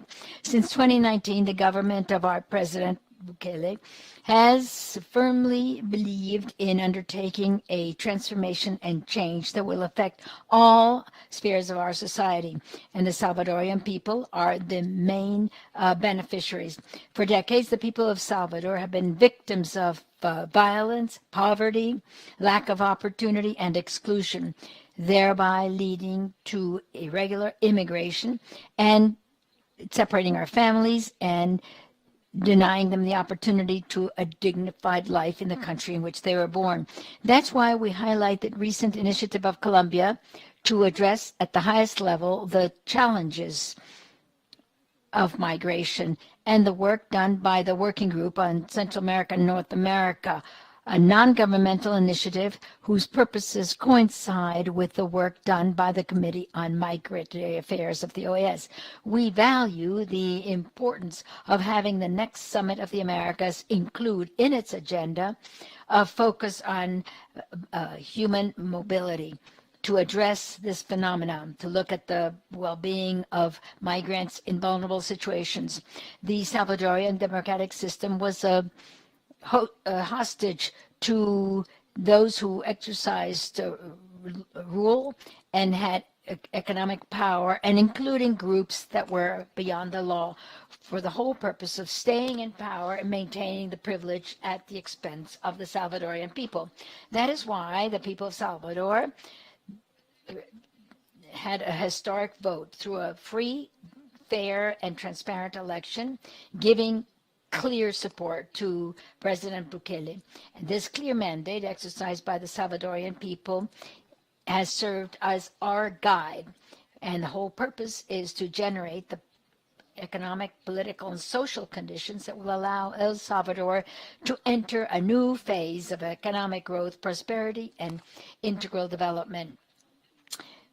El Salvador has suffered from the COVID-19 pandemic. We see it not only as an economic enemy that has affected the most vulnerable, but also as an opportunity to deal the challenges we face. President Bukele, from the very beginning of the pandemic, has been clear that we have to safeguard the life of Salvadorian people at all costs. That's why, in record time, we built a specialized hospital, a high-tech hospital, to deal with persons who were affected by COVID. We've also given great importance to vaccination, and 70% of the population is now immunized. Also, we are developing strategic projects for infrastructure, looking towards the future, paying particular attention to the needs of the most vulnerable groups, amongst them early childhood and reactivating the economic sectors, with focusing on small and medium-sized businesses, and promoting financial inclusion, amongst other measures. All of this for the purpose of providing more and better development opportunities. We are aware that any change may cause resistance. And in our country, we do have some of these obstacles. In fact, we have traditional partners who strongly pointed out our deficiencies in El Salvador. Mr. President, today the Americas faces many political, economic, and social challenges. And for this reason, we have to ensure that the inter-American system responds to one single agenda and to the priority of our citizens. Otherwise, the isolation of our countries and separation from the organization will be felt more strongly, even though we do recognize and applaud the great potential the OAS has to benefit our nations. It is in this context, therefore, that we would like to reaffirm the shared principles and values, as well as the renewal of hemispheric governance. We cannot accept a double sword where some things are applied to some countries and not others. We must be equitably treated. El Salvador believes that an appropriate formula would be to ensure a balance between sovereign exercise of our nations and the legitimate cooperation of the international community in the event it's needed. This view cannot be differently treated or done as a result of external pressure. To the contrary, we need to have clear and standardized mechanisms. The theme of this assembly also invites this organization and its bodies to apply it. We are willing to contribute to different spaces of this organization, and that's why my country is pleased to be a member of the Inter-American Commission for Development. Integral development. We thank CD and the Executive Secretariat, as well as the members of the directors who, with their support, allowed El Salvador to take on the chairmanship of this very important body for hemispheric cooperation between 2021-2022.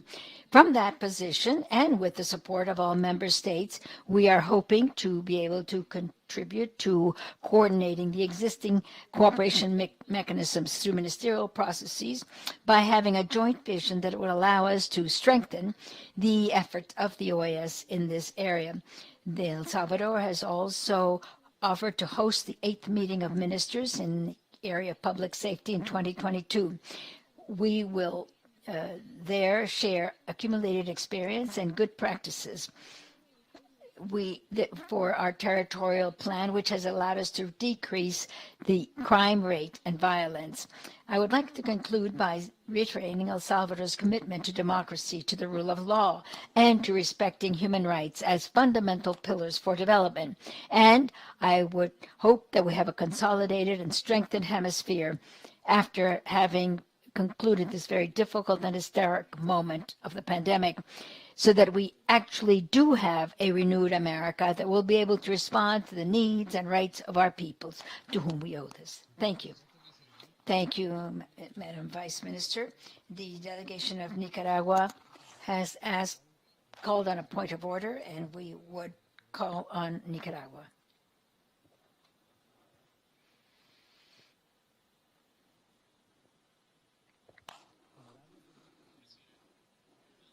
Mr. President, given the lengthy speech presented by the Minister of Foreign Affairs and Faith of Costa Rica on Nicaragua, we feel we have to respond. We categorically reject the false statements made by the delegation of Costa Rica about the national elections held by the people of Nicaragua in peace, freedom, transparency, and dignity last November 7th. Almost 3 million Nicaraguans exercised their right to vote, and that vote is protected by the political constitution of Nicaragua and the laws of our country.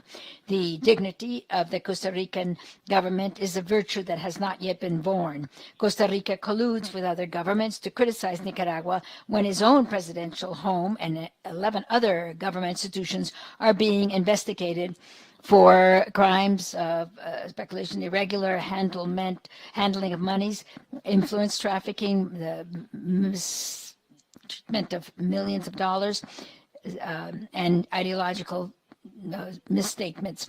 Where there is corruption, Mr. Chairman, there cannot be genuine democracy. Nicaragua does respect itself, Mr. President. Thank you. Thank you. We shall now proceed to call on the head of delegation of Ecuador. Are you ready now?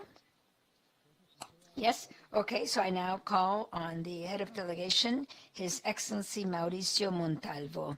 Go ahead, Mauricio.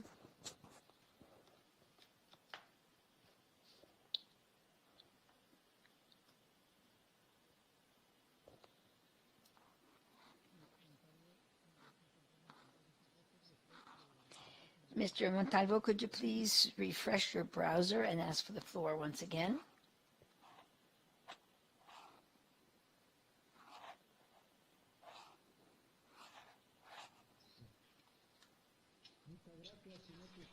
Thank you very much, Mr. President and dear friend, ladies and gentlemen, ministers of foreign affairs of the Americas, Mr. Secretary General, Mr. Assistant Secretary General, ladies and gentlemen, and dear friends.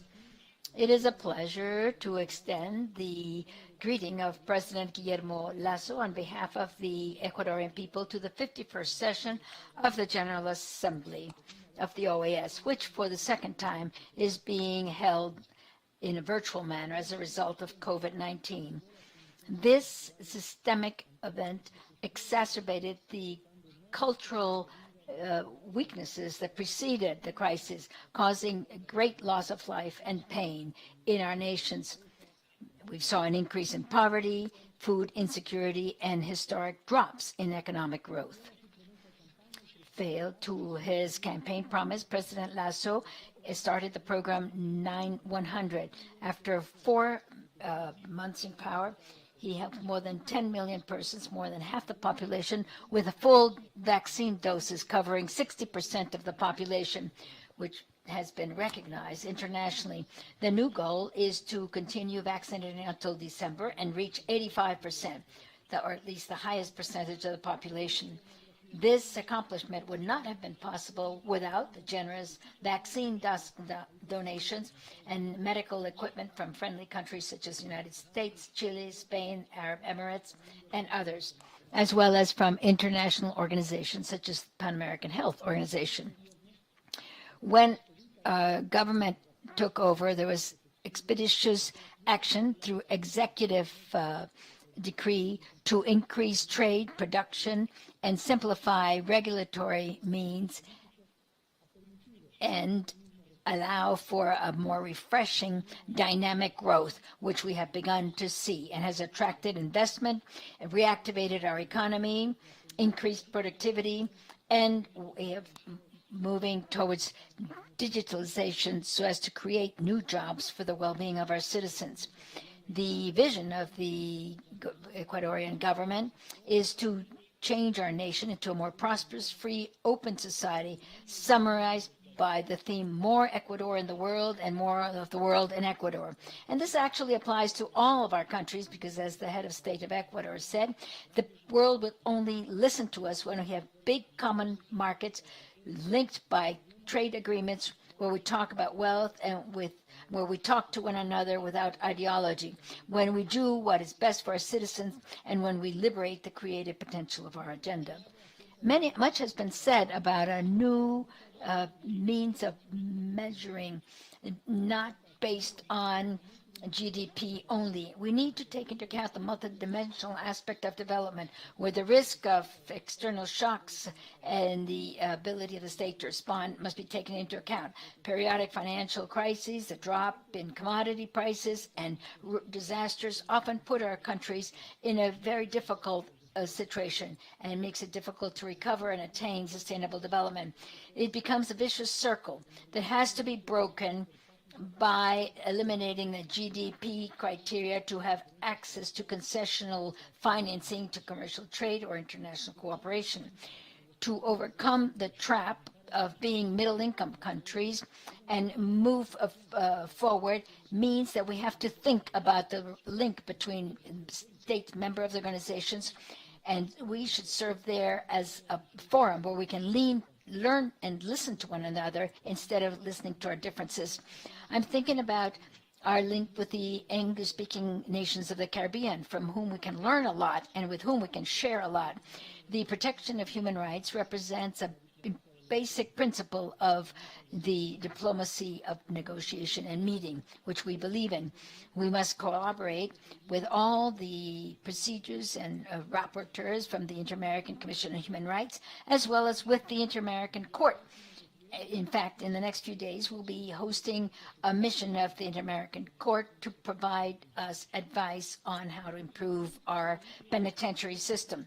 Our commitment is addressed to the groups that are considered a minority, but are actually a majority, and are essential focus of our groups, such as the indigenous peoples, the Afro-descendants, the elderly, the persons with disability, migrants, and other groups. Special mention should be made of women, who are the most affected by this health crisis, with their loss of jobs and drop in their income, to which we can add the increase in violence and mistreatment. The government should protect the welfare of girls and adolescents and allow them to exercise their rights. We must promote a national strategy to overcome malnutrition, a scourge which our president has qualified as the worst of the inequalities because it has irreversible impact on the new generations. The 20th anniversary of adopting the Inter-American Democratic Charter means that it has become a hemispheric tool to ensure possible breakdowns in constitutional order, both at the level of the Constitution or in observing the protection of human rights and establishing mechanisms for prevention and restoring the rule of law, and providing a collective response to new threats to democracy. Through 23 participations, the country that has most welcomed the number of electoral missions. The most recent was for the most recent election this year. The OAS observation mission congratulated our Natural Electoral College in Ecuador for having organized a highly complex system in the midst of a health emergency, which presented many challenges. The strengthening of the democratic system requires fighting the scourge of corruption, bringing about transparency, and doing everything possible to investigate and restore freedom of expression, and ensure the scrupulous use of public funds, and an administration that abides by justice. My country will not continue to accept the violation of human rights in Venezuela. The effort to have a dialogue between the parties should lead to free and transparent elections under international supervision so as to restore democratic institutions in Venezuela. We cannot accept any further delays from the de facto government. The government has about 430,000, we have accepted 430,000 brothers from that country, and it should reach a higher figure by the end of the year. We have adopted a program for economic inclusion and a health plan. The vaccine plan includes people who can present any kind of ID document to obtain the vaccine. The principles of being in favor of migrants is what should guide us. The lessons learned from the 7th of November in Nicaragua has demonstrated the serious breakdown in the rule of law, the constitutional structure, and the breakdown in democratic institutions. The minimum guarantees for free and fair elections were not met, according to the Inter-American Charter. There was no respect for the freedom of human beings. That respect is a fundamental principle of any civilized coexistence. That's why we demand, as the international community has done, that all political prisoners in Nicaragua be freed immediately, because that would help to legitimize the vote done last week. We support our sister nation of Haiti. We have participated in the mission of the good offices of the Permanent Council, and we believe that the Haitian people have undertaken a process to rebuild their democracy, but we're concerned by the harmful effects of the illicit activities of transnational organized crime. We are concerned by malicious cyber crimes that violate the national safety of countries, and we acknowledge the support the OAS should give to reviewing the national cybersecurity policies in our country. The exercise of the Inter-American Network on Competitiveness and the interest in hosting next year the 15th exchange program for competitiveness in the Americas is something that we are pleased will occur. We're also concerned by climate change. We're the first country in the region and the fourth in the world where ecological transition is covered by ministry. Given the importance of the global nature, at the recent summit in Glasgow, Ecuador extended the marine reserve of the Galapagos Islands and has also signed, together with Colombia, Panama, and Costa Rica, a marine corridor in the eastern tropical Pacific. In conclusion, I would like to remind you of the words spoken by the President of Ecuador, that the OAS is a valid and current mechanism within our multilateral environment. And in addition to its ups and downs, it has helped Latin America resolve its problems, and it's the line of defense for our institutions. The theme towards renewed America is historic because it leads to greater cooperation and it'll allow us to bring about a resilient society as a result of agreement between member states. We hope this translates into a solution of our most acute problems. It is also the moment where the world is promoting the installation of regional value chains so as to create more just, resilient, inclusive societies that can only flourish in a representative government. And the OAS is the only international organization that ensures the existence of democracy over a state. Thank you very much. Procedemos. I thank you very much, Minister Mauricio. Let me now give the floor to His Excellency, the Secretary of State of the United States, Mr. Antony Blinken. Good. Thank you, Secretary General Almagro, for standing up for the principles of democracy and human rights at the core of this institution. And thanks to Foreign Minister Brolo for hosting us today. The theme of this 51st General Assembly is renewal in our region, and that's an apt focus, given the challenges that we face. I'd like to focus on three areas in particular, where renewal is crucial to meet the needs and aspirations of people in our hemisphere. First, we have to show democracy can deliver for people in a crisis, like the current COVID-19 pandemic. Latin America and the Caribbean account for about 8% of the world's population, but the region has experienced 32% of the world's COVID-19 related deaths. The region's economy contracted by nearly 8% last year, and more than 22 million additional people fell into poverty. Our governments need to show that we're there for our people when they need us most. That means stopping the virus's spread, which we can do primarily by getting vaccines to everyone, everywhere.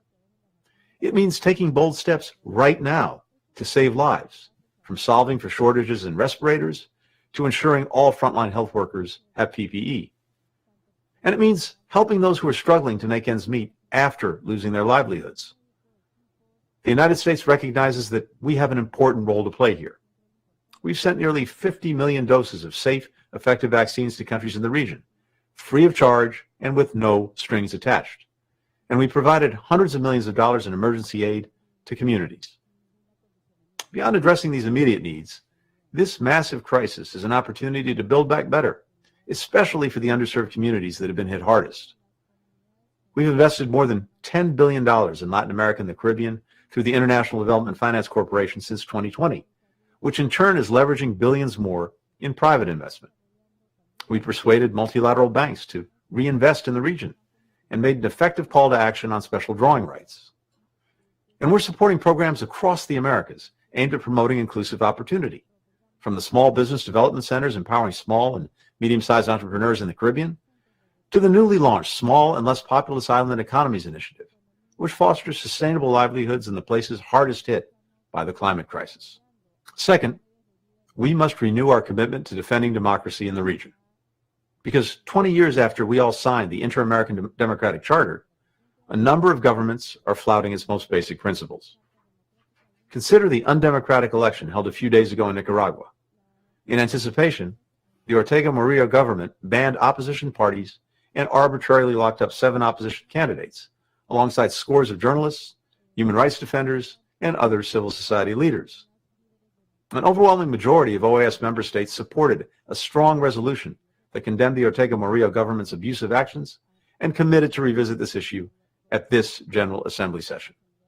The Inter-American Democratic Charter prescribes concrete consequences for governments in the region that jettison democracy and crack down violently on human rights. The OAS's credibility as an institution that defends democracy depends on living up to that charter. Cuba is another example.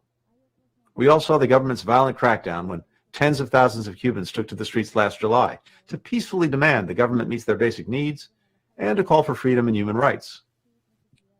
Many of the people unjustly detained in those demonstrations are still languishing in Cuba's prisons, including a 26-year-old named Joan de la Cruz, who is facing an 8-year prison sentence for live streaming a protest. Cuban civil society leaders have called for more demonstrations on November 15th.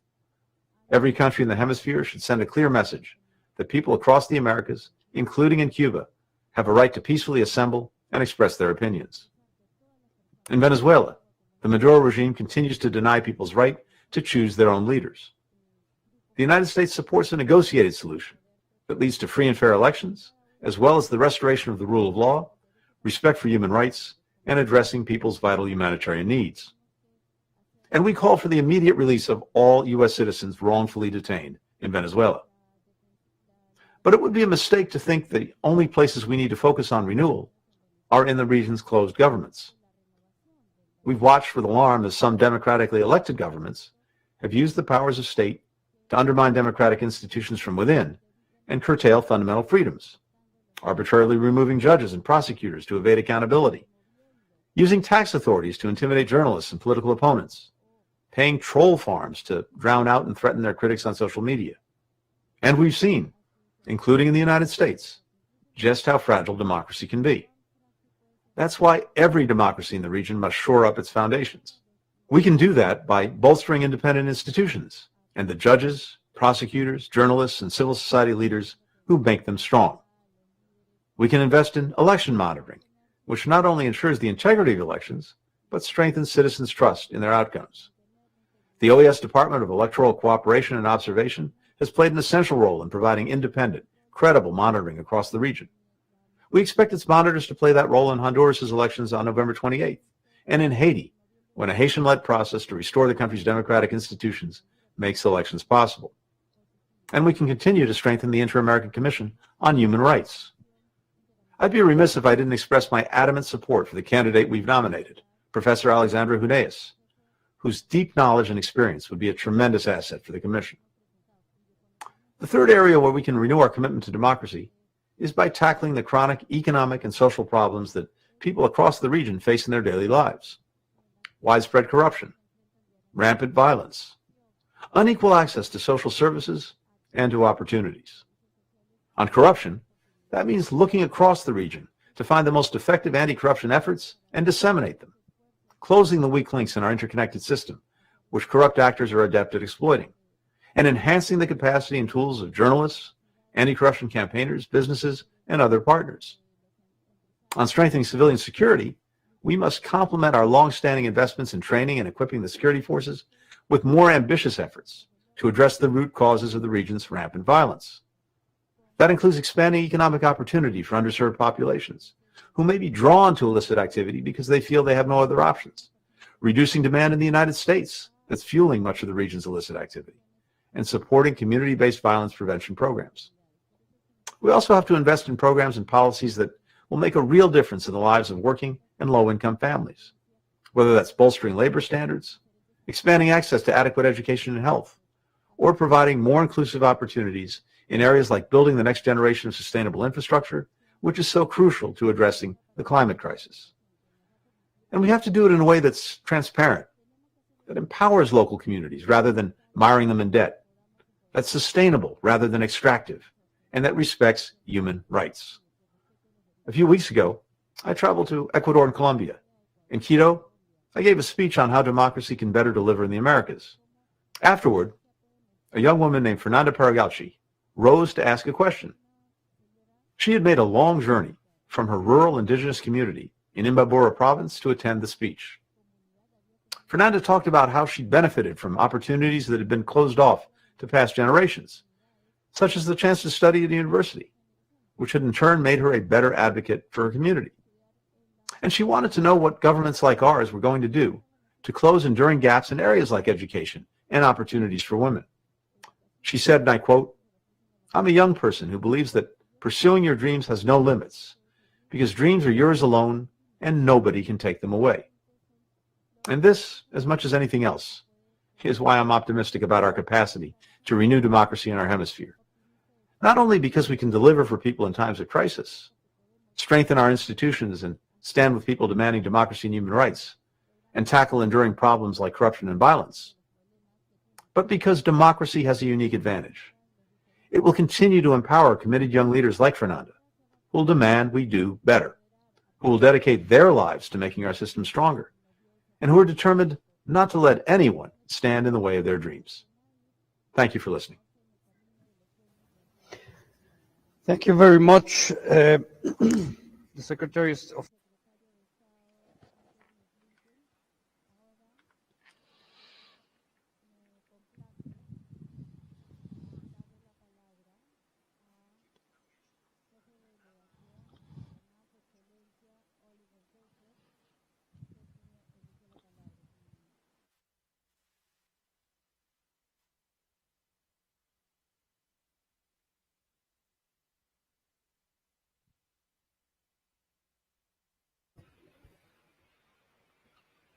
Minister Shafles, could you please request the floor?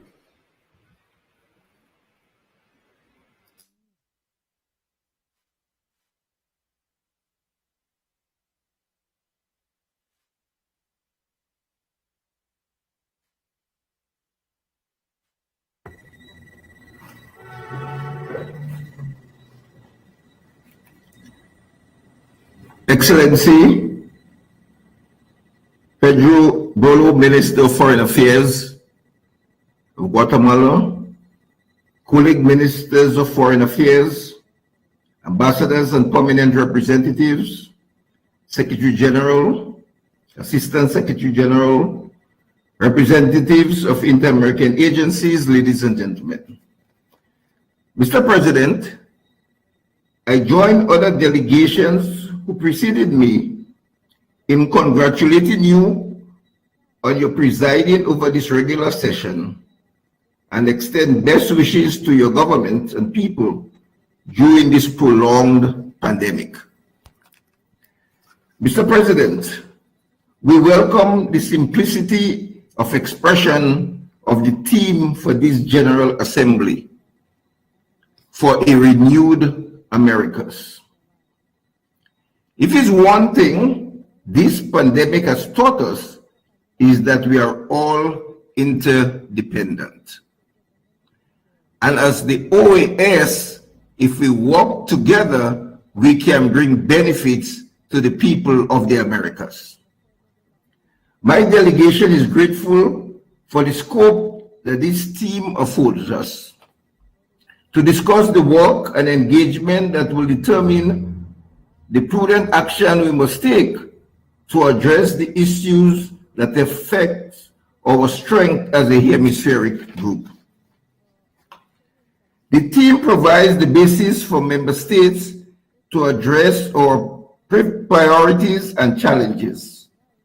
And I quote you, Mr. President, from its foundations under a renewed, strengthened, and sustainable approach, an approach that my delegation fully supports. Mr. President, the OAS possesses a unique comparative advantage relative to other multilaterals in the hemisphere. It has political and policy convening power and agenda setting. It has expertise in development work in the region. It is familiar with the decision-making culture of the hemisphere, and it has experience in facilitating collaborative efforts. My delegation continues to underscore the importance of improving coordination and collaboration in multilateral actions, especially among organizations of the Inter-American System and with international and regional development agencies. We believe that close cooperation among entities and the development of a strategic program to increase alliances and linkages are important networking tools for responding to the current challenges facing the region. Mr. President, states like Grenada require technical and financial support from international financial organizations and development institutions. Because the challenges brought on by the COVID-19 pandemic have drastically impacted the implementation of our National Sustainable Development Plan. Mr. President, my delegation encourages the Development Secretariat of the OAS to continue providing support for the promotion and development of policies which will assist in mitigating and achieving true resilience. True resilience for states like mine is the ability to bounce back after unavoidable shocks, including pandemics and disasters. The unavoidable reality is that from the onset, in most cases, we are unable to withstand these disasters, so we are thrust into resilience mode. Mr. President, the recovery phase of the crisis opens a window of opportunity for renewed social cohesion. Equity is the key to a sustainable recovery, and this means assigning fiscal priority to investment in social welfare policies and enhance resilience. It is important to build a development model that includes the three dimensions of sustainability: economic, social, and environmental. This means, Mr. President, that SEDI, which has been mandated to assist the pursuit of our development goals, must also continue to include recovery on the agenda of any discussion on human, sustainable, climate resilience, and economic development. Recovery, Mr. President, in addition to the areas of synergies between CARICOM and the OAS, is an area that we are seized with, and this pandemic, and unfortunately, will still be post-COVID-19. My delegation joins other CARICOM member states In addressing the matter of allocation of resources for areas identified as priorities for our region, a region made up of small island and low-lying developing states and low and middle income countries. My delegation also continues to support resolutions that address, among other things, climate change and access to development financing. As reiterated in the language of one of the resolutions before this very General Assembly, we must pay, and I quote, special attention to the specific challenges faced by the region and to consider, as aside from economic status indicators, additional criteria to access poverty and development in countries such as vulnerability to achieve a more sustainable climate resilience, socio-economic reconstruction. In short, my delegation is calling for the OAS to support a multi-dimensional index to be used in the place of straight GDP per capita. Mr. President, access to financing and strengthening international cooperation mechanisms to advance the Sustainable Development Agenda are two of the topics we have the autonomy to discuss under the theme of Renewed Americas to ensure that we move from vulnerability to resilience. My delegation keenly looks forward to the outcomes of this 51st regular session as being practical and adaptable for the development of our hemisphere. We are hopeful that our deliberations will be so targeted that our collective follow-up actions will meet with the aspiration of our people. My delegation pledges its continued full participation in the work of the OAS, including the mandates from this General Assembly to strengthen all its pillars as we seek to provide more rights to more people beyond this pandemic. We must give hope to our people in this difficult time and post-pandemic. Mr. President, I end by reiterating what I said in the meeting with the prominent observers.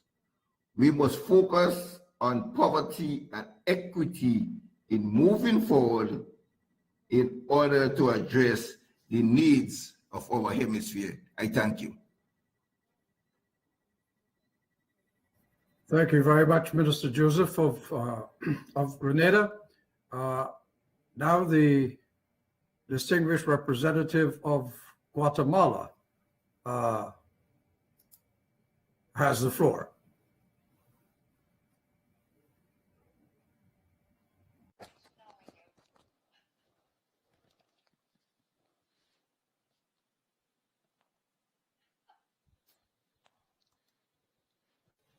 Es un honor presentar un fraternal saludo en nombre del pueblo y gobierno de Guatemala a los ministros de Relaciones Exteriores y a los jefes de delegación que acompañan virtualmente desde sus capitales, las capitales de nuestro hemisferio, así como a los representantes presentes dentro del Salón de las Américas y la sede de nuestra organización. Perdón que lo interrumpa, pero no podemos escucharlo. Está muy lejos del micrófono. En general, tenga como propósito principal promover una América renovada y que el centro de nuestras deliberaciones se torne en la construcción de una región con bases sólidas, inclusivas,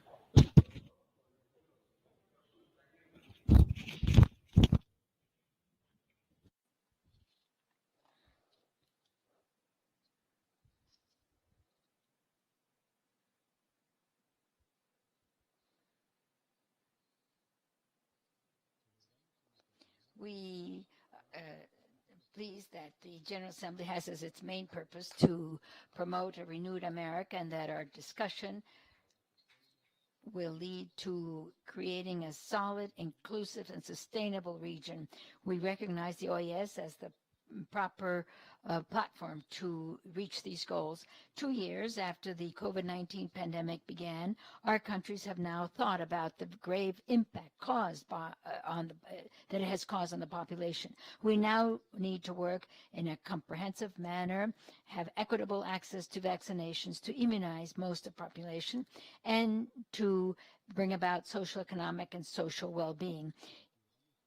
We believe that the technical and scientific support of the Pan American Health Organization, as well as that provided by the World Health Organization, is and shall continue to be crucial. My delegation believes it's important to continue strengthening the COVAX mechanism and the PAHO revolving fund as mechanisms that will allow us to move forward and safeguard what we have accomplished in the area of vaccinating against 8 other diseases.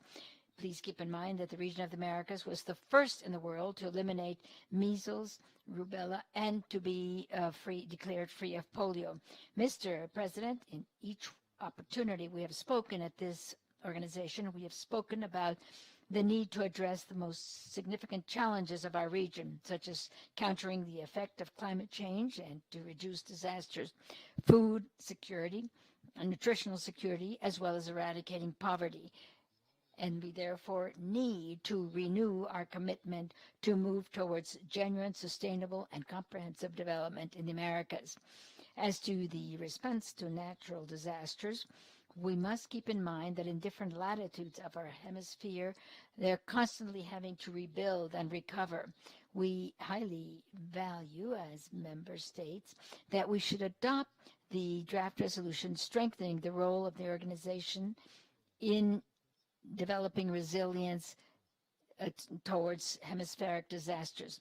This will allow us to bring about innovative activities to increase effectiveness in multilateral cooperation in this area. As well as member states, we need to renew our action for climate change and to fulfill the Paris Agreement, since our region, particularly Central America and the Caribbean, are one of the most vulnerable and hit by the effects of climate change. This has led to serious consequences, negative impact.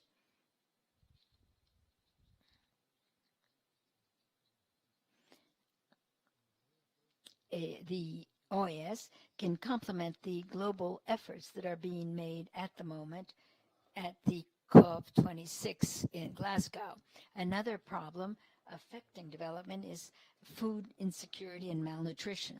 Unfortunately, the horrible consequences of the pandemic have aggravated this situation, and children have been the greatest victim. This has been one of the major challenges that Guatemala has undertaken, and we have initiated a national campaign for nutrition.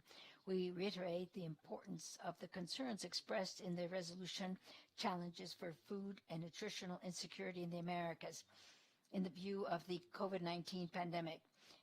In Guatemala's plan of action for 2019, a resolution embraced by the region and establishes a framework for addressing this issue that's of interest to all. Mr. President, at the last General Assembly, the member states expressed urgent measures to counter the negative effects of the pandemic in our health system. Our global economies were paralyzed, and yet creativity, innovation, and technology, cooperation, and strategic partnerships have all allowed us to help reactivate our economies. At the national level, we have implemented the plan Guatemala Will Not Hold Back to help bring about recovery in our country.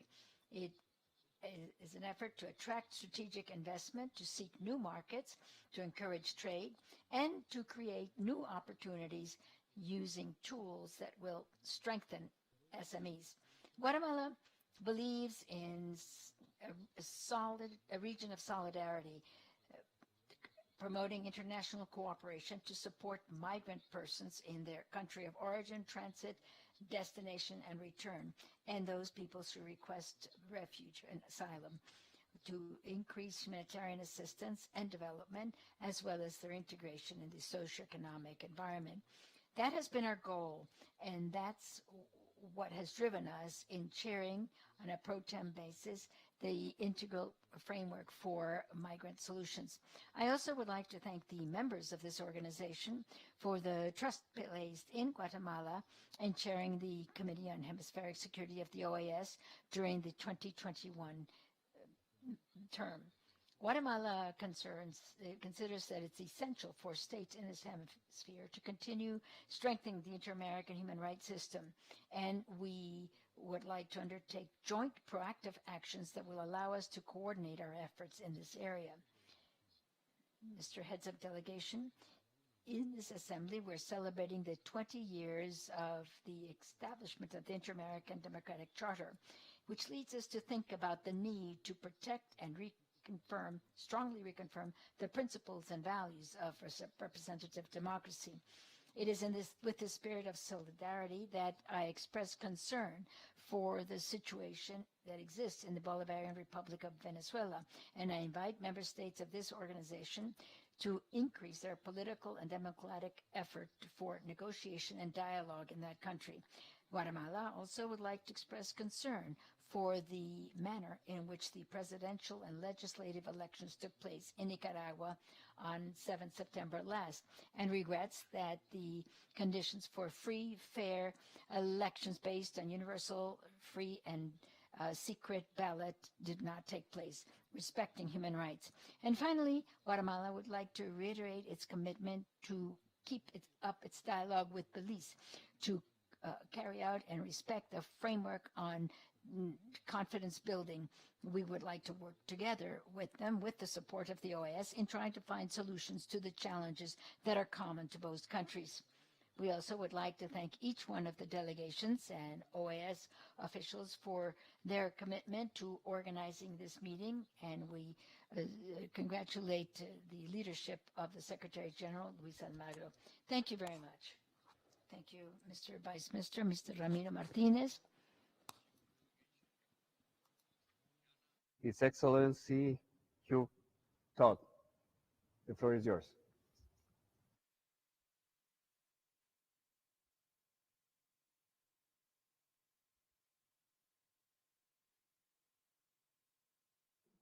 Camera can be detected. Mr. Chair, can you hear me? Yes, we can hear you. We can hear you. Can you see me? No, we don't see you.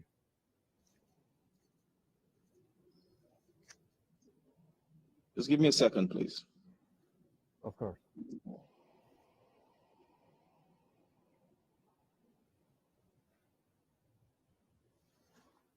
Can you see me now?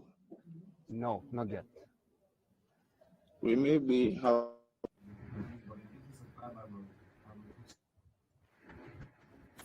Chairman, colleague ministers of foreign affairs, heads of delegation, Mr. Secretary General, Mr. Assistant Secretary General,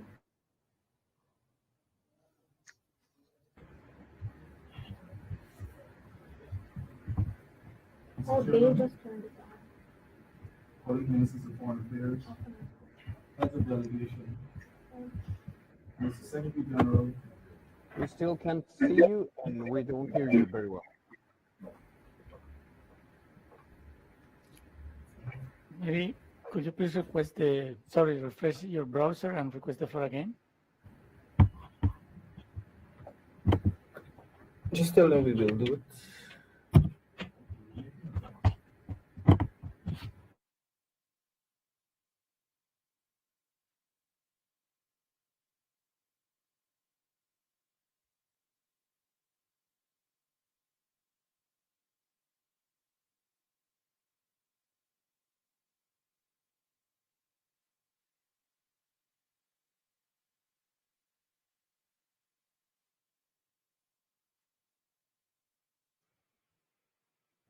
No, we cannot hear you.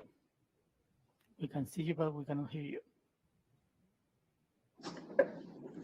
There you are. Thank you very much. Sorry about the delay. Mr. Chairman, colleague ministers of foreign affairs, heads of delegation, Mr. Secretary General, Mr. Assistant Secretary General, distinguished ladies and gentlemen. Greetings on behalf of the government and people of Guyana. I wish to congratulate you on your election to preside over this virtual General Assembly. I offer my delegation support towards the successful conclusion of our deliberations. I begin with the words of the President of Guyana, His Excellency Dr. Mohamed Irfan Ali, at the 76th session of the United Nations General Assembly. Quote, "Our world is a troubled place. The peoples of our planet are living under a cloud of uncertainty. COVID-19 has stomped across the globe, taking lives, wrecking livelihoods, and paralyzing economies." End quote. This is especially true in the Americas, which have suffered the worst effects of the pandemic. The hemisphere has experienced a disproportionate share of global cases and deaths. The health impacts of the pandemic have contributed to and been compounded by the reversals on the economic and social fronts.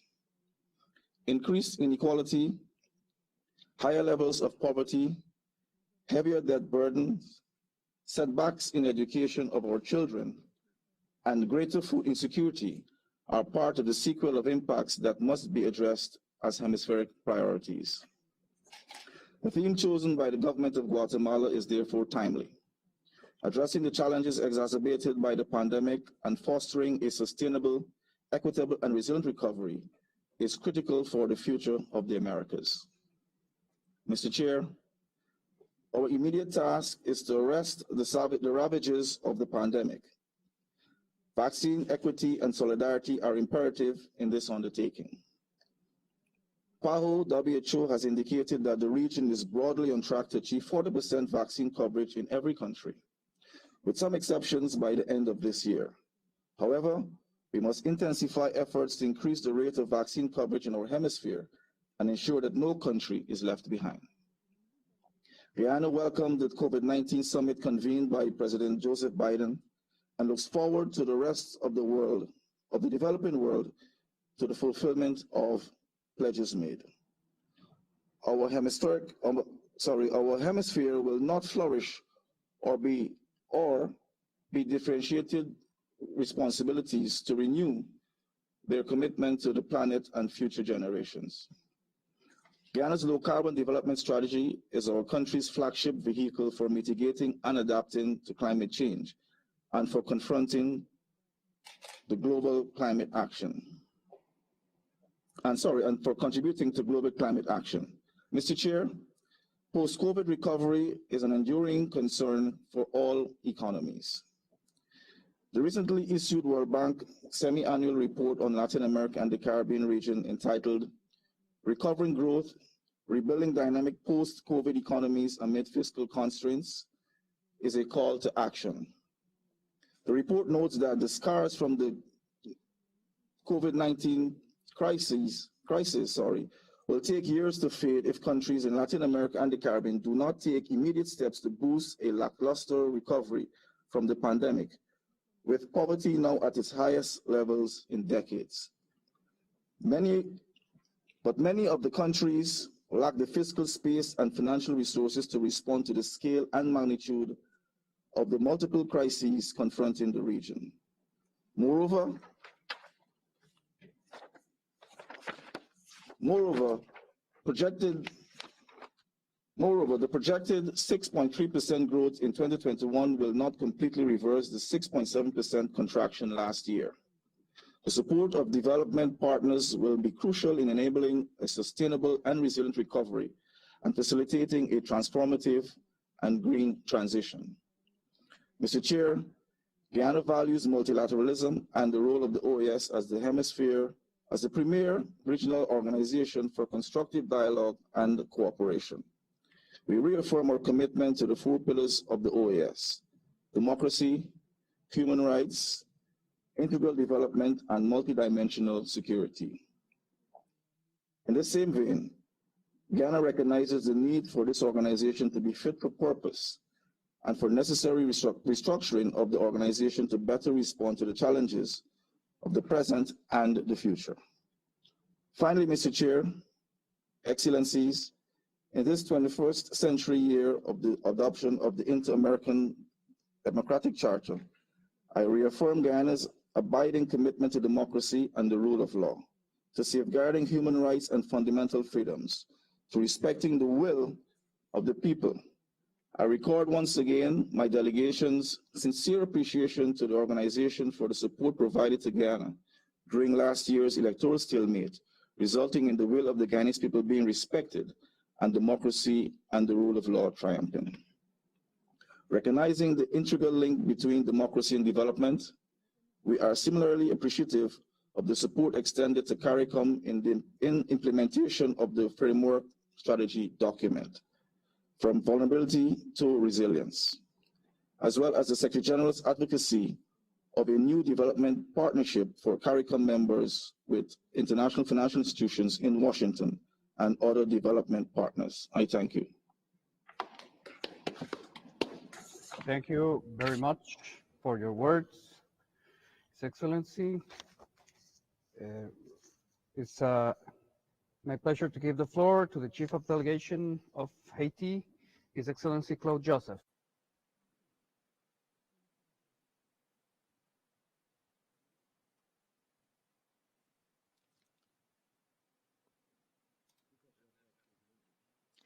Thank you very much, Mr. President.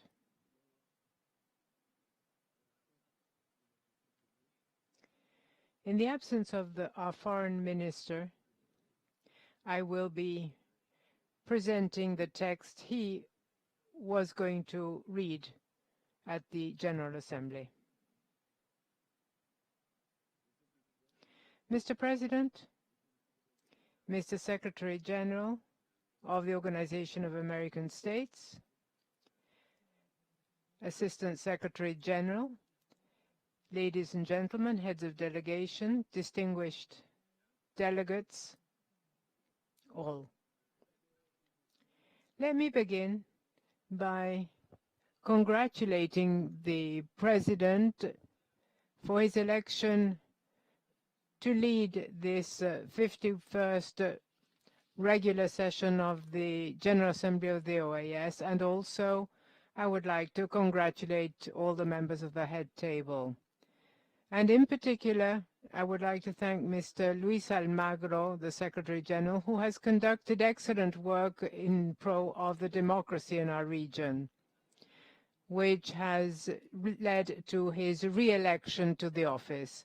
We're also highly recognizant of his support at all times for the Republic of Haiti and the reestablishment of its democracy after the murder of Mr. Moise, the President of the Republic. I would like to reiterate the support of the government under our Prime Minister to do everything possible so that the different authors, whether factual or through belief, have that were the perpetrators behind this horrendous murder. We want the investigation of the murder of an assassination of the president results in finding the perpetrators behind the crime. The government of the Republic has formally requested international judicial assistance, and we hope that it will occur on the basis of the values of the rule of law, democracy, something that we all share, and Haiti was actually the first. The partners of the international community will determine the criteria for this cooperation with the Haitian government and through our judiciary power. Mr. President, the theme for this General Assembly towards renewal in the Americas is extremely appropriate.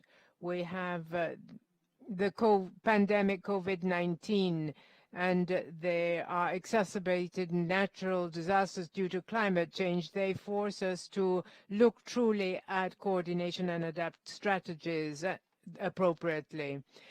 Maintaining peace regionally will allow the populations to enjoy the benefits of democracy. This is one of the priorities of our organization. We understand the pivotal role that the organization plays. Nonetheless, we must also admit that criminality is still posing tremendous challenges in the region. We need to have the appropriate measures to address this problem, while also focusing on other problems such as poverty, development, and different social problems afflicting the region. Faithful to its tradition, the Republic of Haiti adheres to the values of and principles of the organization and the Democratic Charter. I could not let the opportunity pass by before referring to migration. This is one of the major challenges that is faced by Haiti.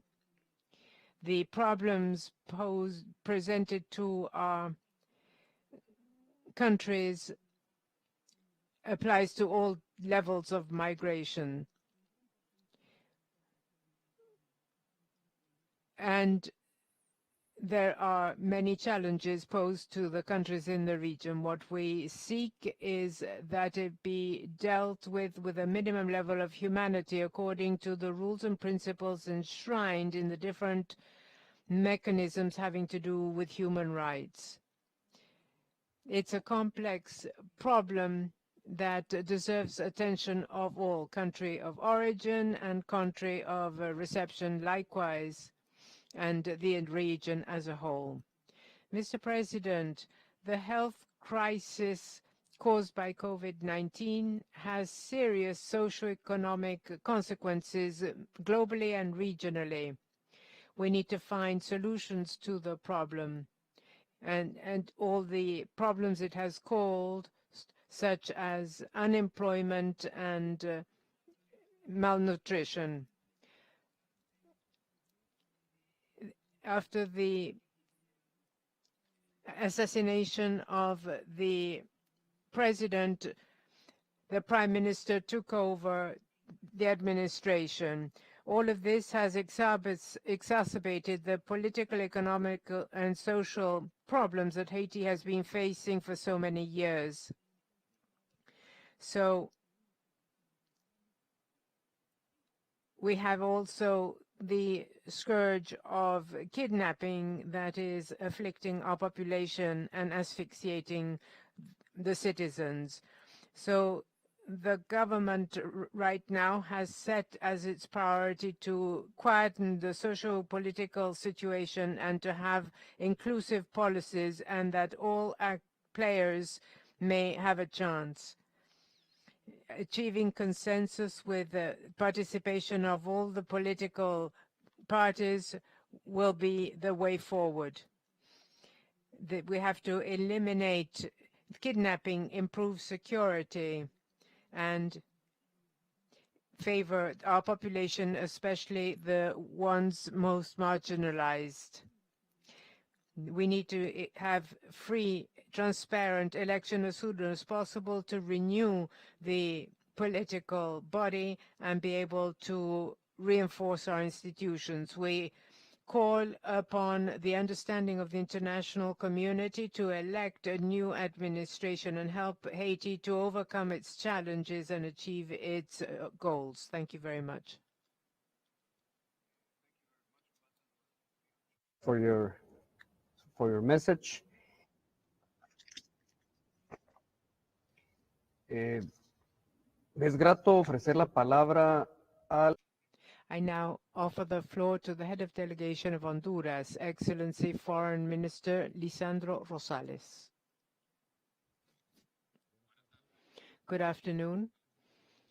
Your Excellency Pedro Brolo, Foreign Minister of the Republic of Guatemala and President of the 51st regular session of the Organization of American States.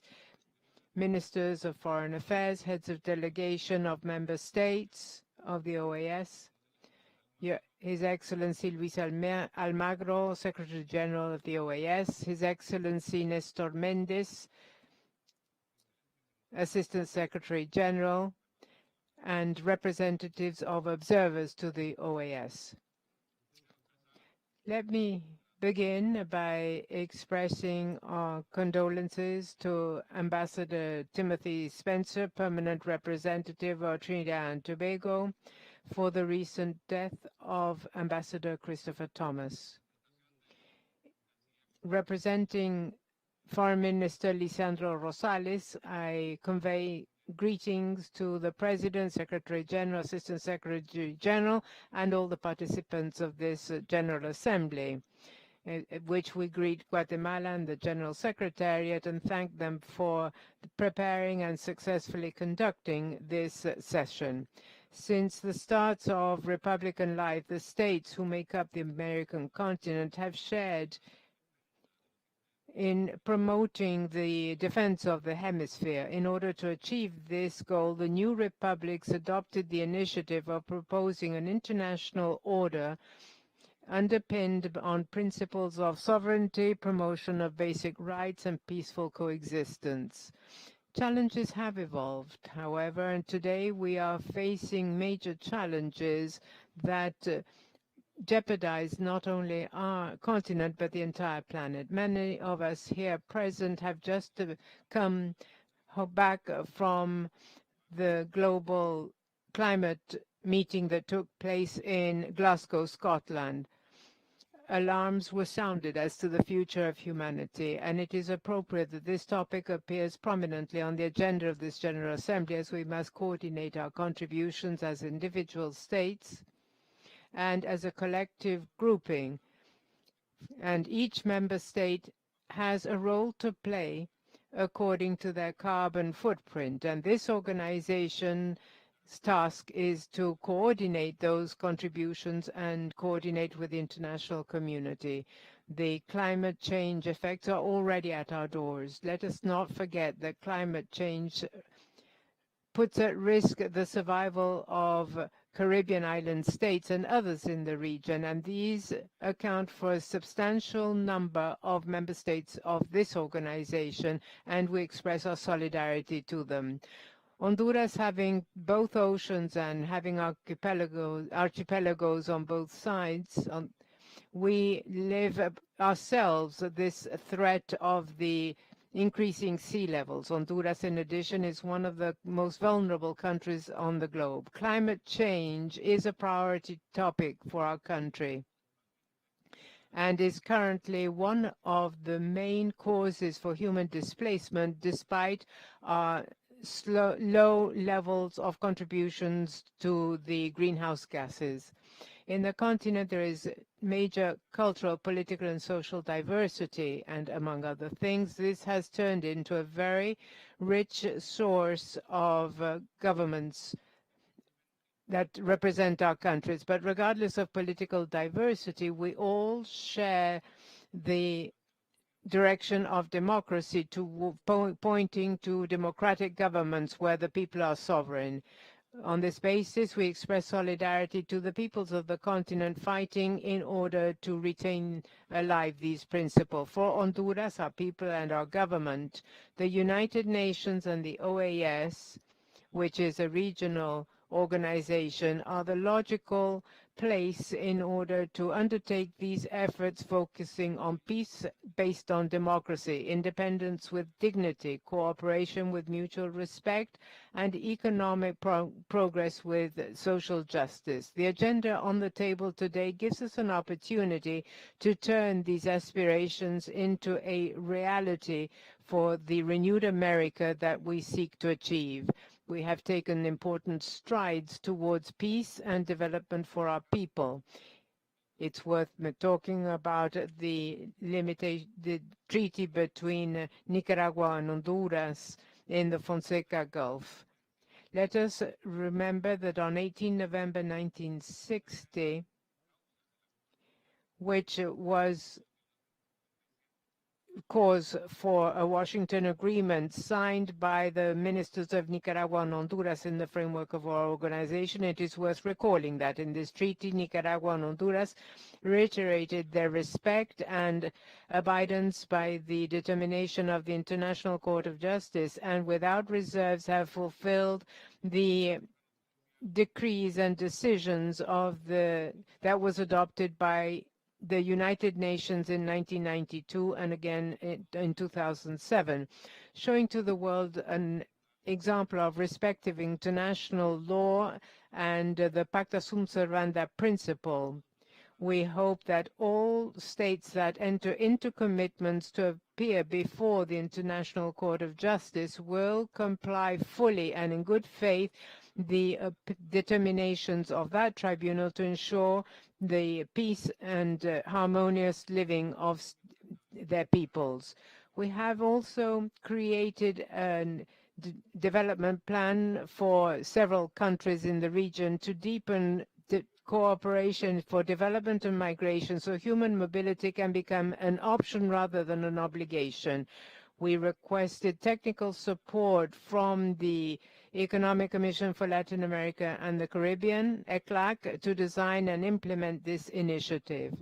When it comes to migration and internal displacement, we will take over presidency in December 2021 of the mechanism for the period 2021-2022. This is yet another aspect of human rights that will allow us to support the region with progress in public policy and migration. The Commission on Hemispheric Security of the Permanent Council will present to the 51st regular session of the OAS a draft resolution CPCS/2084-21 Rev Promotion of Hemispheric Security, a multidimensional approach.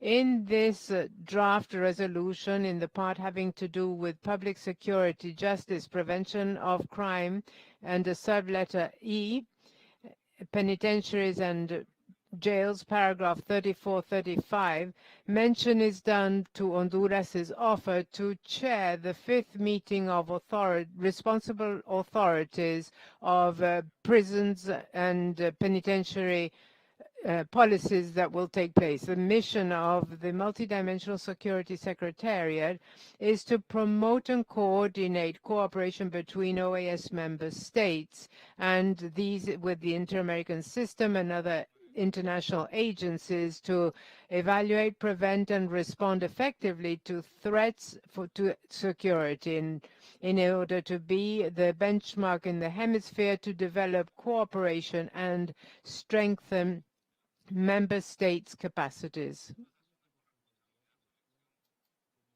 De los 47 miembros del Consejo de Derechos Humanos de las Naciones Unidas. Es una gran oportunidad.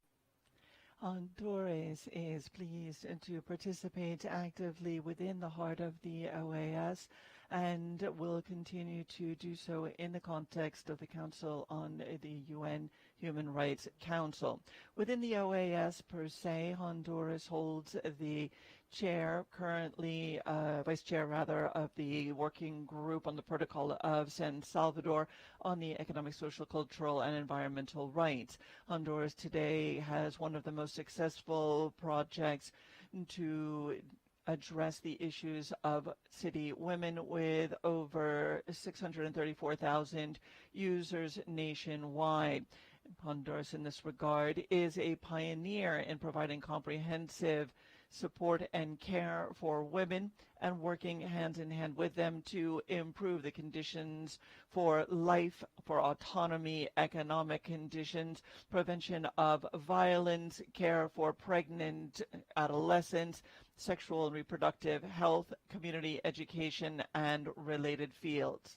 I would like to conclude by expressing our gratitude to the OAS and its distinguished Secretary General and thanking them for accepting our invitation to observe our elections on Sunday, the 28th of November. We look forward to welcoming that mission and to observe in keeping with best practices internationally, and we are confident that the organization will find that the progress that we have made and the changes we've made to our electoral law will be effective and timely and will inure to the benefit of the people of Honduras. Honduras reaffirms its willingness to continue to move forward towards a renewed Americas. Thank you very much, Vice Minister. His Excellency Leslie Campbell.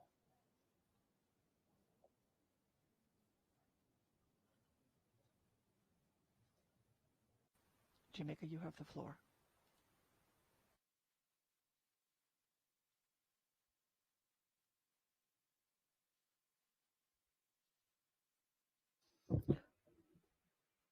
Ms. Campbell, could you please turn on your microphone and your camera?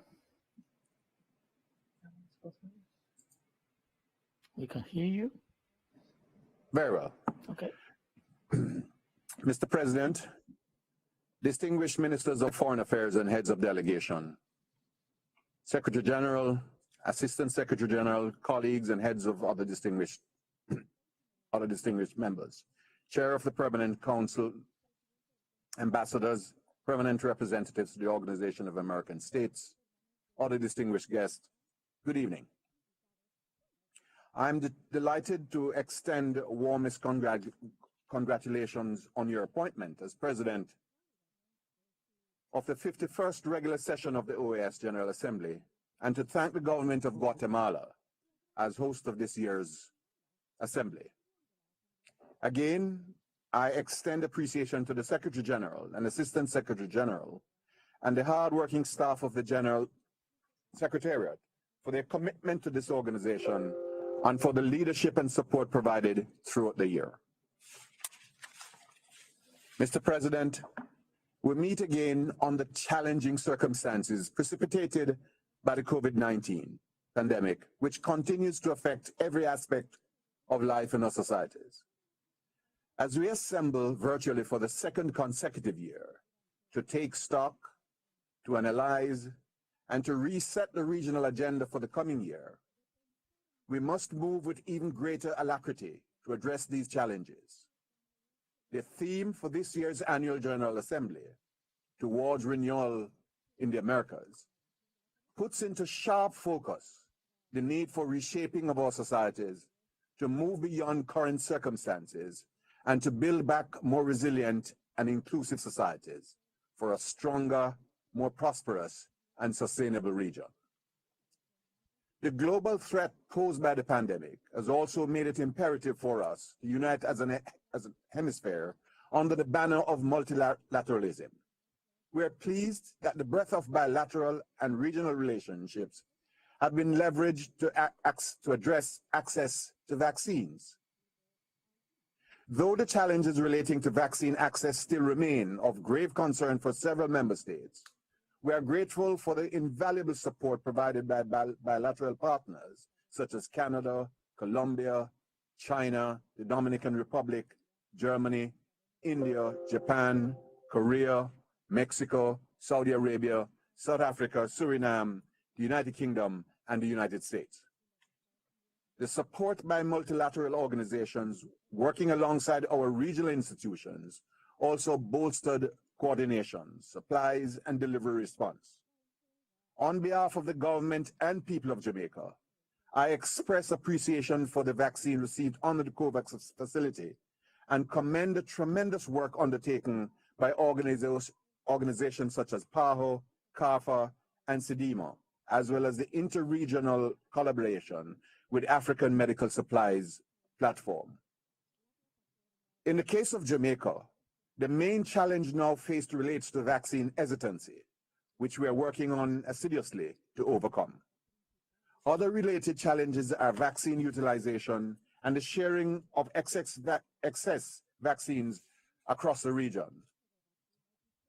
In this regard, there is need for continued advocacy and support in ensuring vaccine access for all countries of the hemisphere, for greater attention to be given to strengthening the research and manufacturing capabilities in this region, and for more coordinated, sustained public education campaigns across the region to achieve greater numbers of persons being vaccinated. We must also not lose sight of the continued need for medical supplies and equipment to support the management of the pandemic, such as PPEs, oxygen, and field hospitals. We believe the OAS has a vital role to play in championing these efforts and in supporting the overall strengthening of our health sectors so that we can rebound in a safe and systematic manner.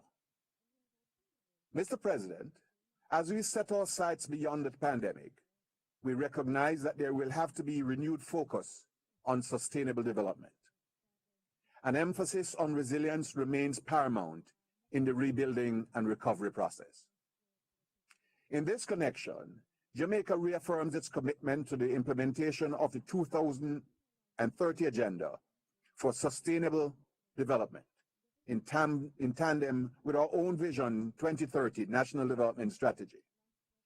We are mindful, however, that even as we pursue our development goals, like other small island development states, we continue to grapple with the challenges of development financing, climate change, correspondent banking, blacklisting, de-risking, excessive debt burdens, and disaster mitigation, among others.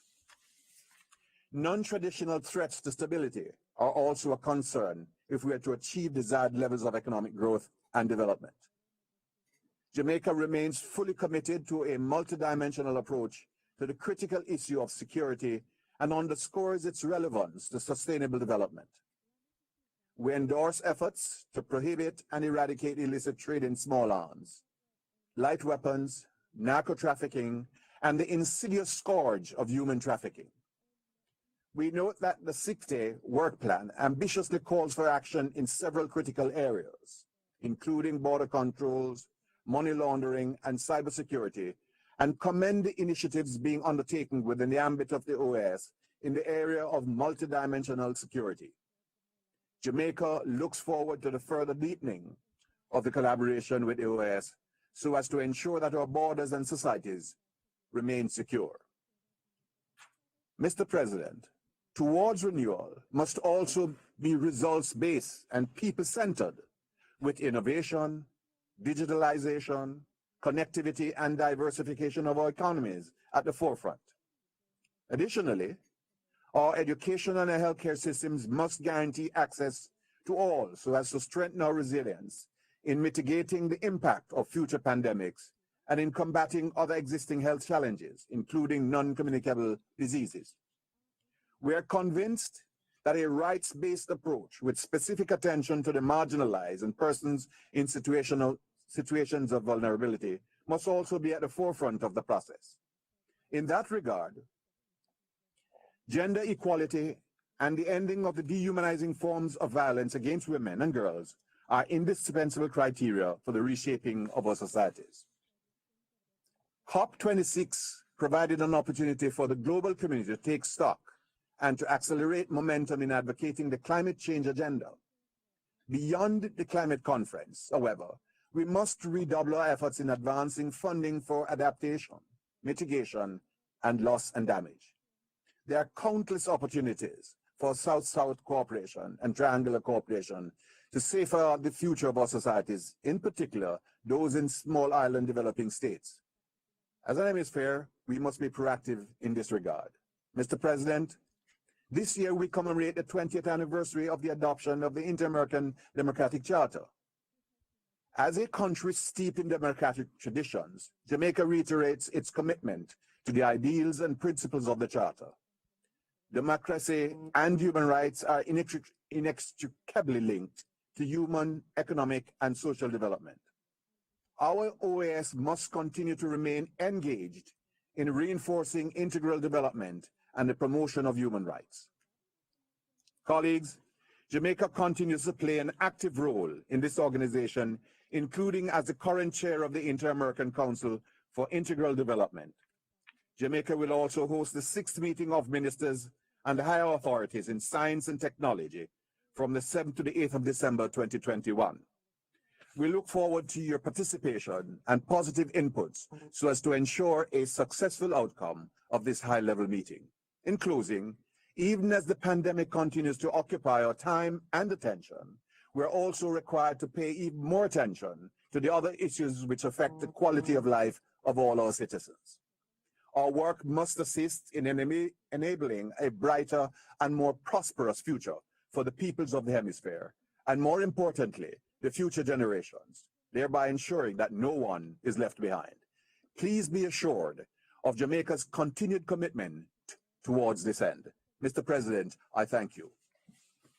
Thank you very much, Minister Campbell, for your words.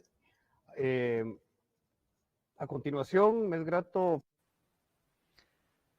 I am now pleased to offer the floor to the delegation of Mexico. The floor is yours, Mexico.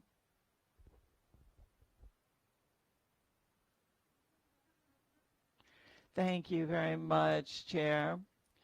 My greetings to the member states, particularly Guatemala, for its leadership.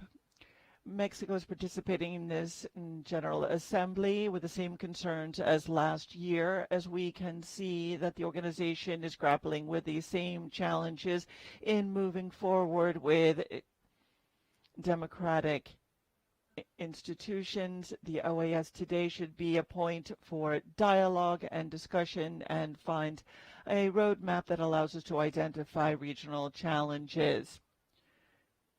The interpreter notes with regret that sounded origin is particularly wanting. The interpreters will do their best endeavoring to summarize the remarks of Ambassador Baños. Given the challenges that our hemisphere confronts, the organization should be inclusive, engaging in political dialogue for cooperation, integration, and the development of the member states, although it is not. On the contrary, this is a place where isolationism prevails, where there are biased agendas, and an effort is made to impose solutions from outside the region, even in violation of the organization's charter. Mexico is committed to democracy, to international law, and to the policies of the peaceful solution of disputes, non-intervention, self-determination, international cooperation, and respect and promotion of human rights. These are the constitutional values and principles that we support in all the multilateral fora in which we participate, and that we have done so since the Mexican Revolution of 1910. We are convinced through our own history that democracy is a process that is ongoing and that it cannot be imposed from abroad, because if so endeavored, the solutions are not lasting and are ineffective. Mexico rejects categorically all efforts to alter the constitutional order from abroad of any country, and does not accept that the OAS believe that it has supranational powers or instruments to intervene in the internal affairs of states. We therefore reaffirm Mexico's historical opposition to the measures to put pressure on individuals and victims. Today, the Secretary General has alleged that the organization is defending human rights, but it is not the case. It is simply in the furtherance of a personal agenda and is not appropriate for an organization such as the OAS. It is not through isolation, suspension, or exclusion that we are able to strengthen and preserve democracy in our region. As Mexico has said previously, we seek for countries to find themselves solutions to their democratic troubles.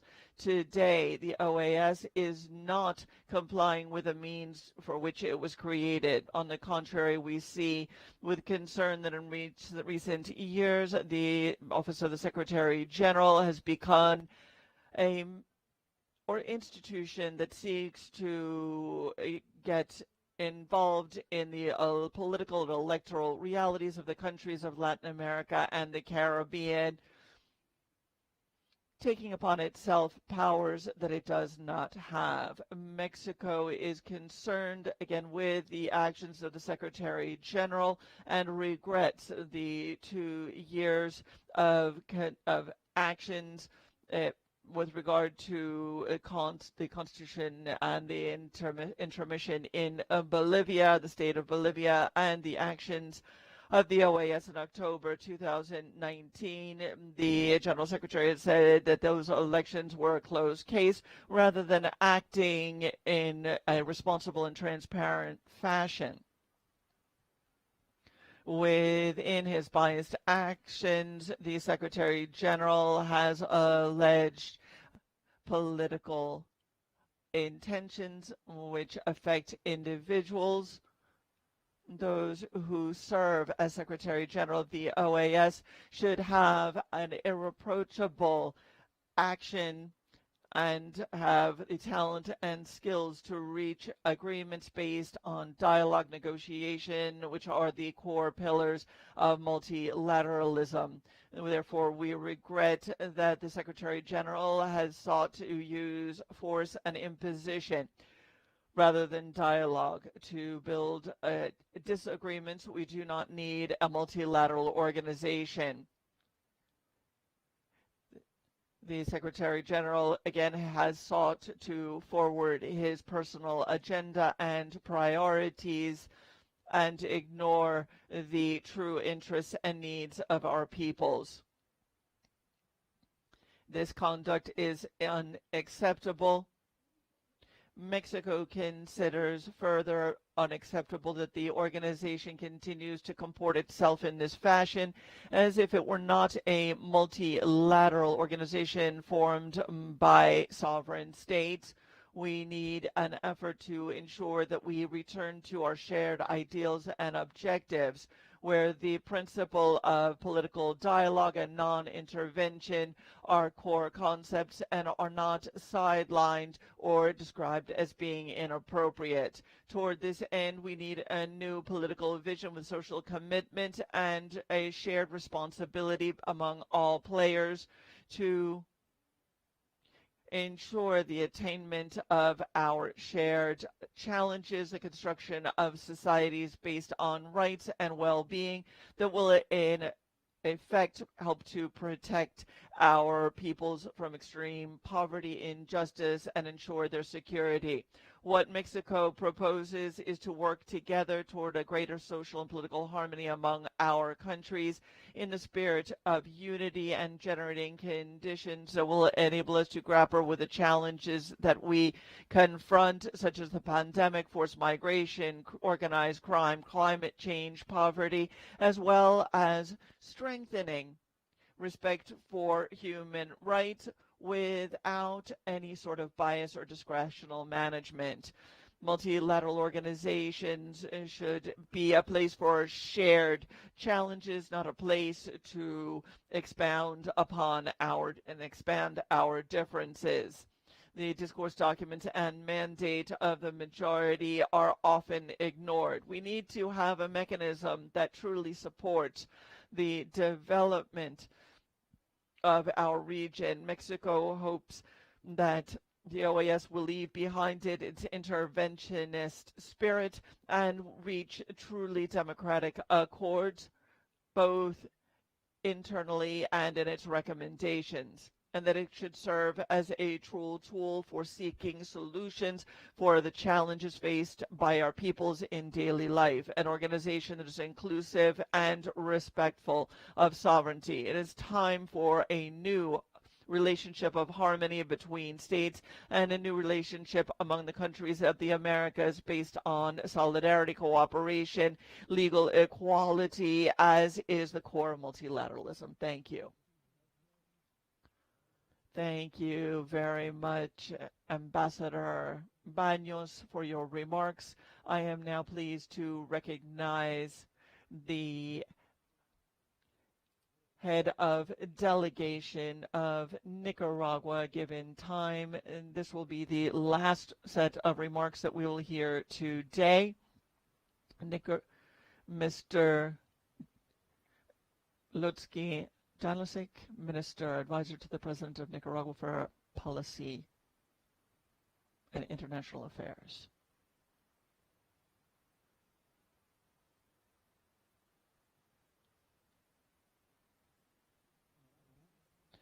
Honorable Chair of the 51st General Assembly of the OAS, Pedro Brolo, Minister of Foreign Affairs of the Republic of Guatemala. Honorable foreign ministers, delegates, authorities, representatives of the heads of state and of government of the Americas, Mr. Secretary General, Assistant Secretary General, permanent observers to the organization. Ladies and gentlemen, we have heard the presentation of the different criteria of topics to be presented at this 51st General Assembly. Clearly, the COVID-19 pandemic has left lasting effects on the region. Some have also highlighted that the poor have been the hardest hit, given that the weaker socioeconomic structures are more exposed to the side effect of the pandemic, primarily the loss of employment, the closing of companies, the abandonment of the productive sector, and the social issues that have arisen and have been exacerbated as a result of the lackluster response of multilateral organizations. The topic of the lack of vaccines and other barriers, financial barriers specifically, have already been addressed by those who have spoken before me. These topics are of the utmost importance. This 51st General Assembly, hosted by our dear friends in Guatemala, has as a topic towards renewal in the Americas. This means that we must focus on the decisions that our governments are making. Let us reflect for just a moment on this concept. Renewal must reflect the urgency of the peoples to have better living conditions. It involves the renewal of our models of public and private health, providing greater resources and benefiting those who are most needy, ensuring that our systems are high quality, universal, and free, building hospitals and creating national points of reference, as well as having primary care facilities throughout our respective countries to be able to grapple with the needs of the pandemic and the other health care needs of our citizens. Nicaragua has been diligent in this effort. In the last 4 years, we have quadrupled the number of domestic hospitals and built an additional 160 primary health centers. We have sought to engage in an active campaign of vaccination against COVID-19 and other illnesses. We have sought also to provide renewal in the area of education and social development, expanding enrollment in primary and secondary schools, as well as technical and university level careers. The renewal in education means ensuring our future. Renewal in productive infrastructure is also of the utmost importance to Nicaragua. The construction of highways, bridges, roadways to connect our communities in remote areas allow not only for our products to be transported, but also allows for the progress and well-being of our original and Afro-descendant peoples. The Caribbean side of Nicaragua also represents a dream of over 200 years, which we have been able to bring to fruition through these roadways, but also through greater electrical energy, access to telecommunications, drinking water. We have sought to ensure the social security and well-being of our people and the well-being in cases of the effort to combat the work and the presence of our gangs, organized crime, drug trafficking, and other scourges has also taken an important role in the efforts of the government of Nicaragua.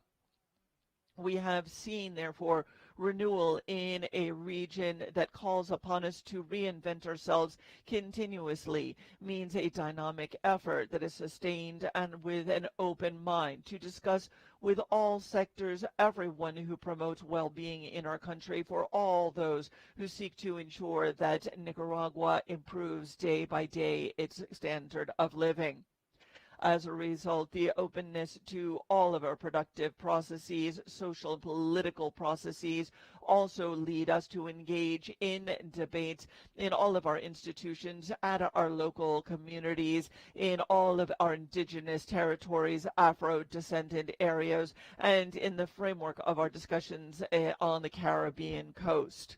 For Nicaragua, the question is how we can engage in consensus building on a daily basis. Through our consultations, our individuals and groups are able to engage in interaction and produce changes to the benefit of the entire population. Mr. Chairman, we have recently been through an electoral process in the midst of highly publicized economic interventions and cruel threats and actions to destabilize our country. And yet 3 million Nicaraguans have gone to vote and have exercised their right in this regard. They have not been affected by the threats, the blockades, and the attitudes of warfaring and warmongering and fearmongering. On the contrary, we were able to vote and elect our authorities. So social networks, which may be a sin for some and a tool of evil, have in this case shown an unquestionable truth, and that is that Nicaragua voted and elected its authorities in peace. We cannot ignore the demands of our people that are clamoring for greater solidarity. We cannot sustain a vision of the 1960s to articulate the actions of this organization because it has been neither renewed nor transformed. We continue to see this perverse immobilization and instrumentalization of this decadent and decaying practice of colonies. We must owe ourselves to the free determination of people, of national sovereignty, and the non-interference in the internal affairs of our states.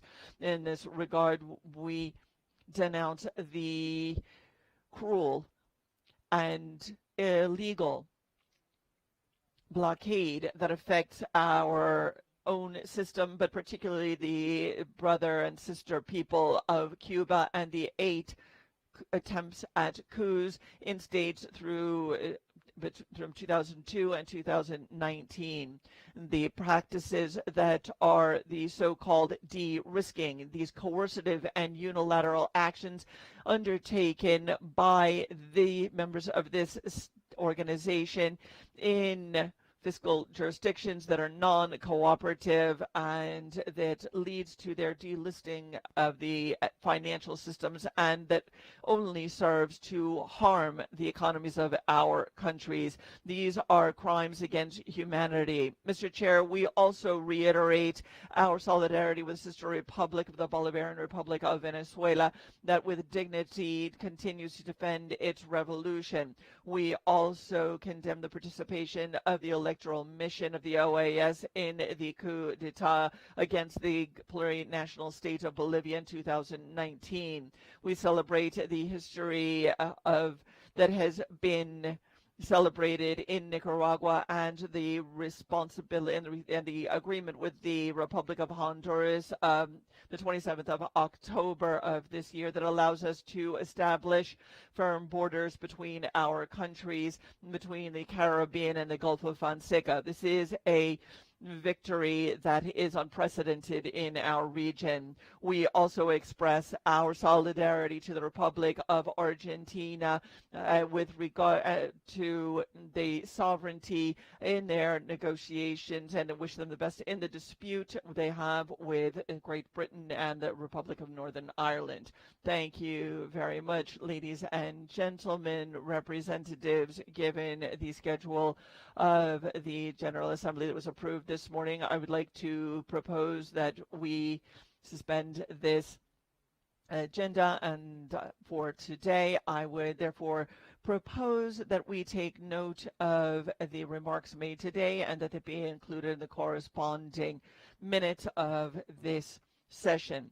The subsequent remarks will be heard starting at 9 a.m. tomorrow, Friday, the 12th of November, during the third plenary session.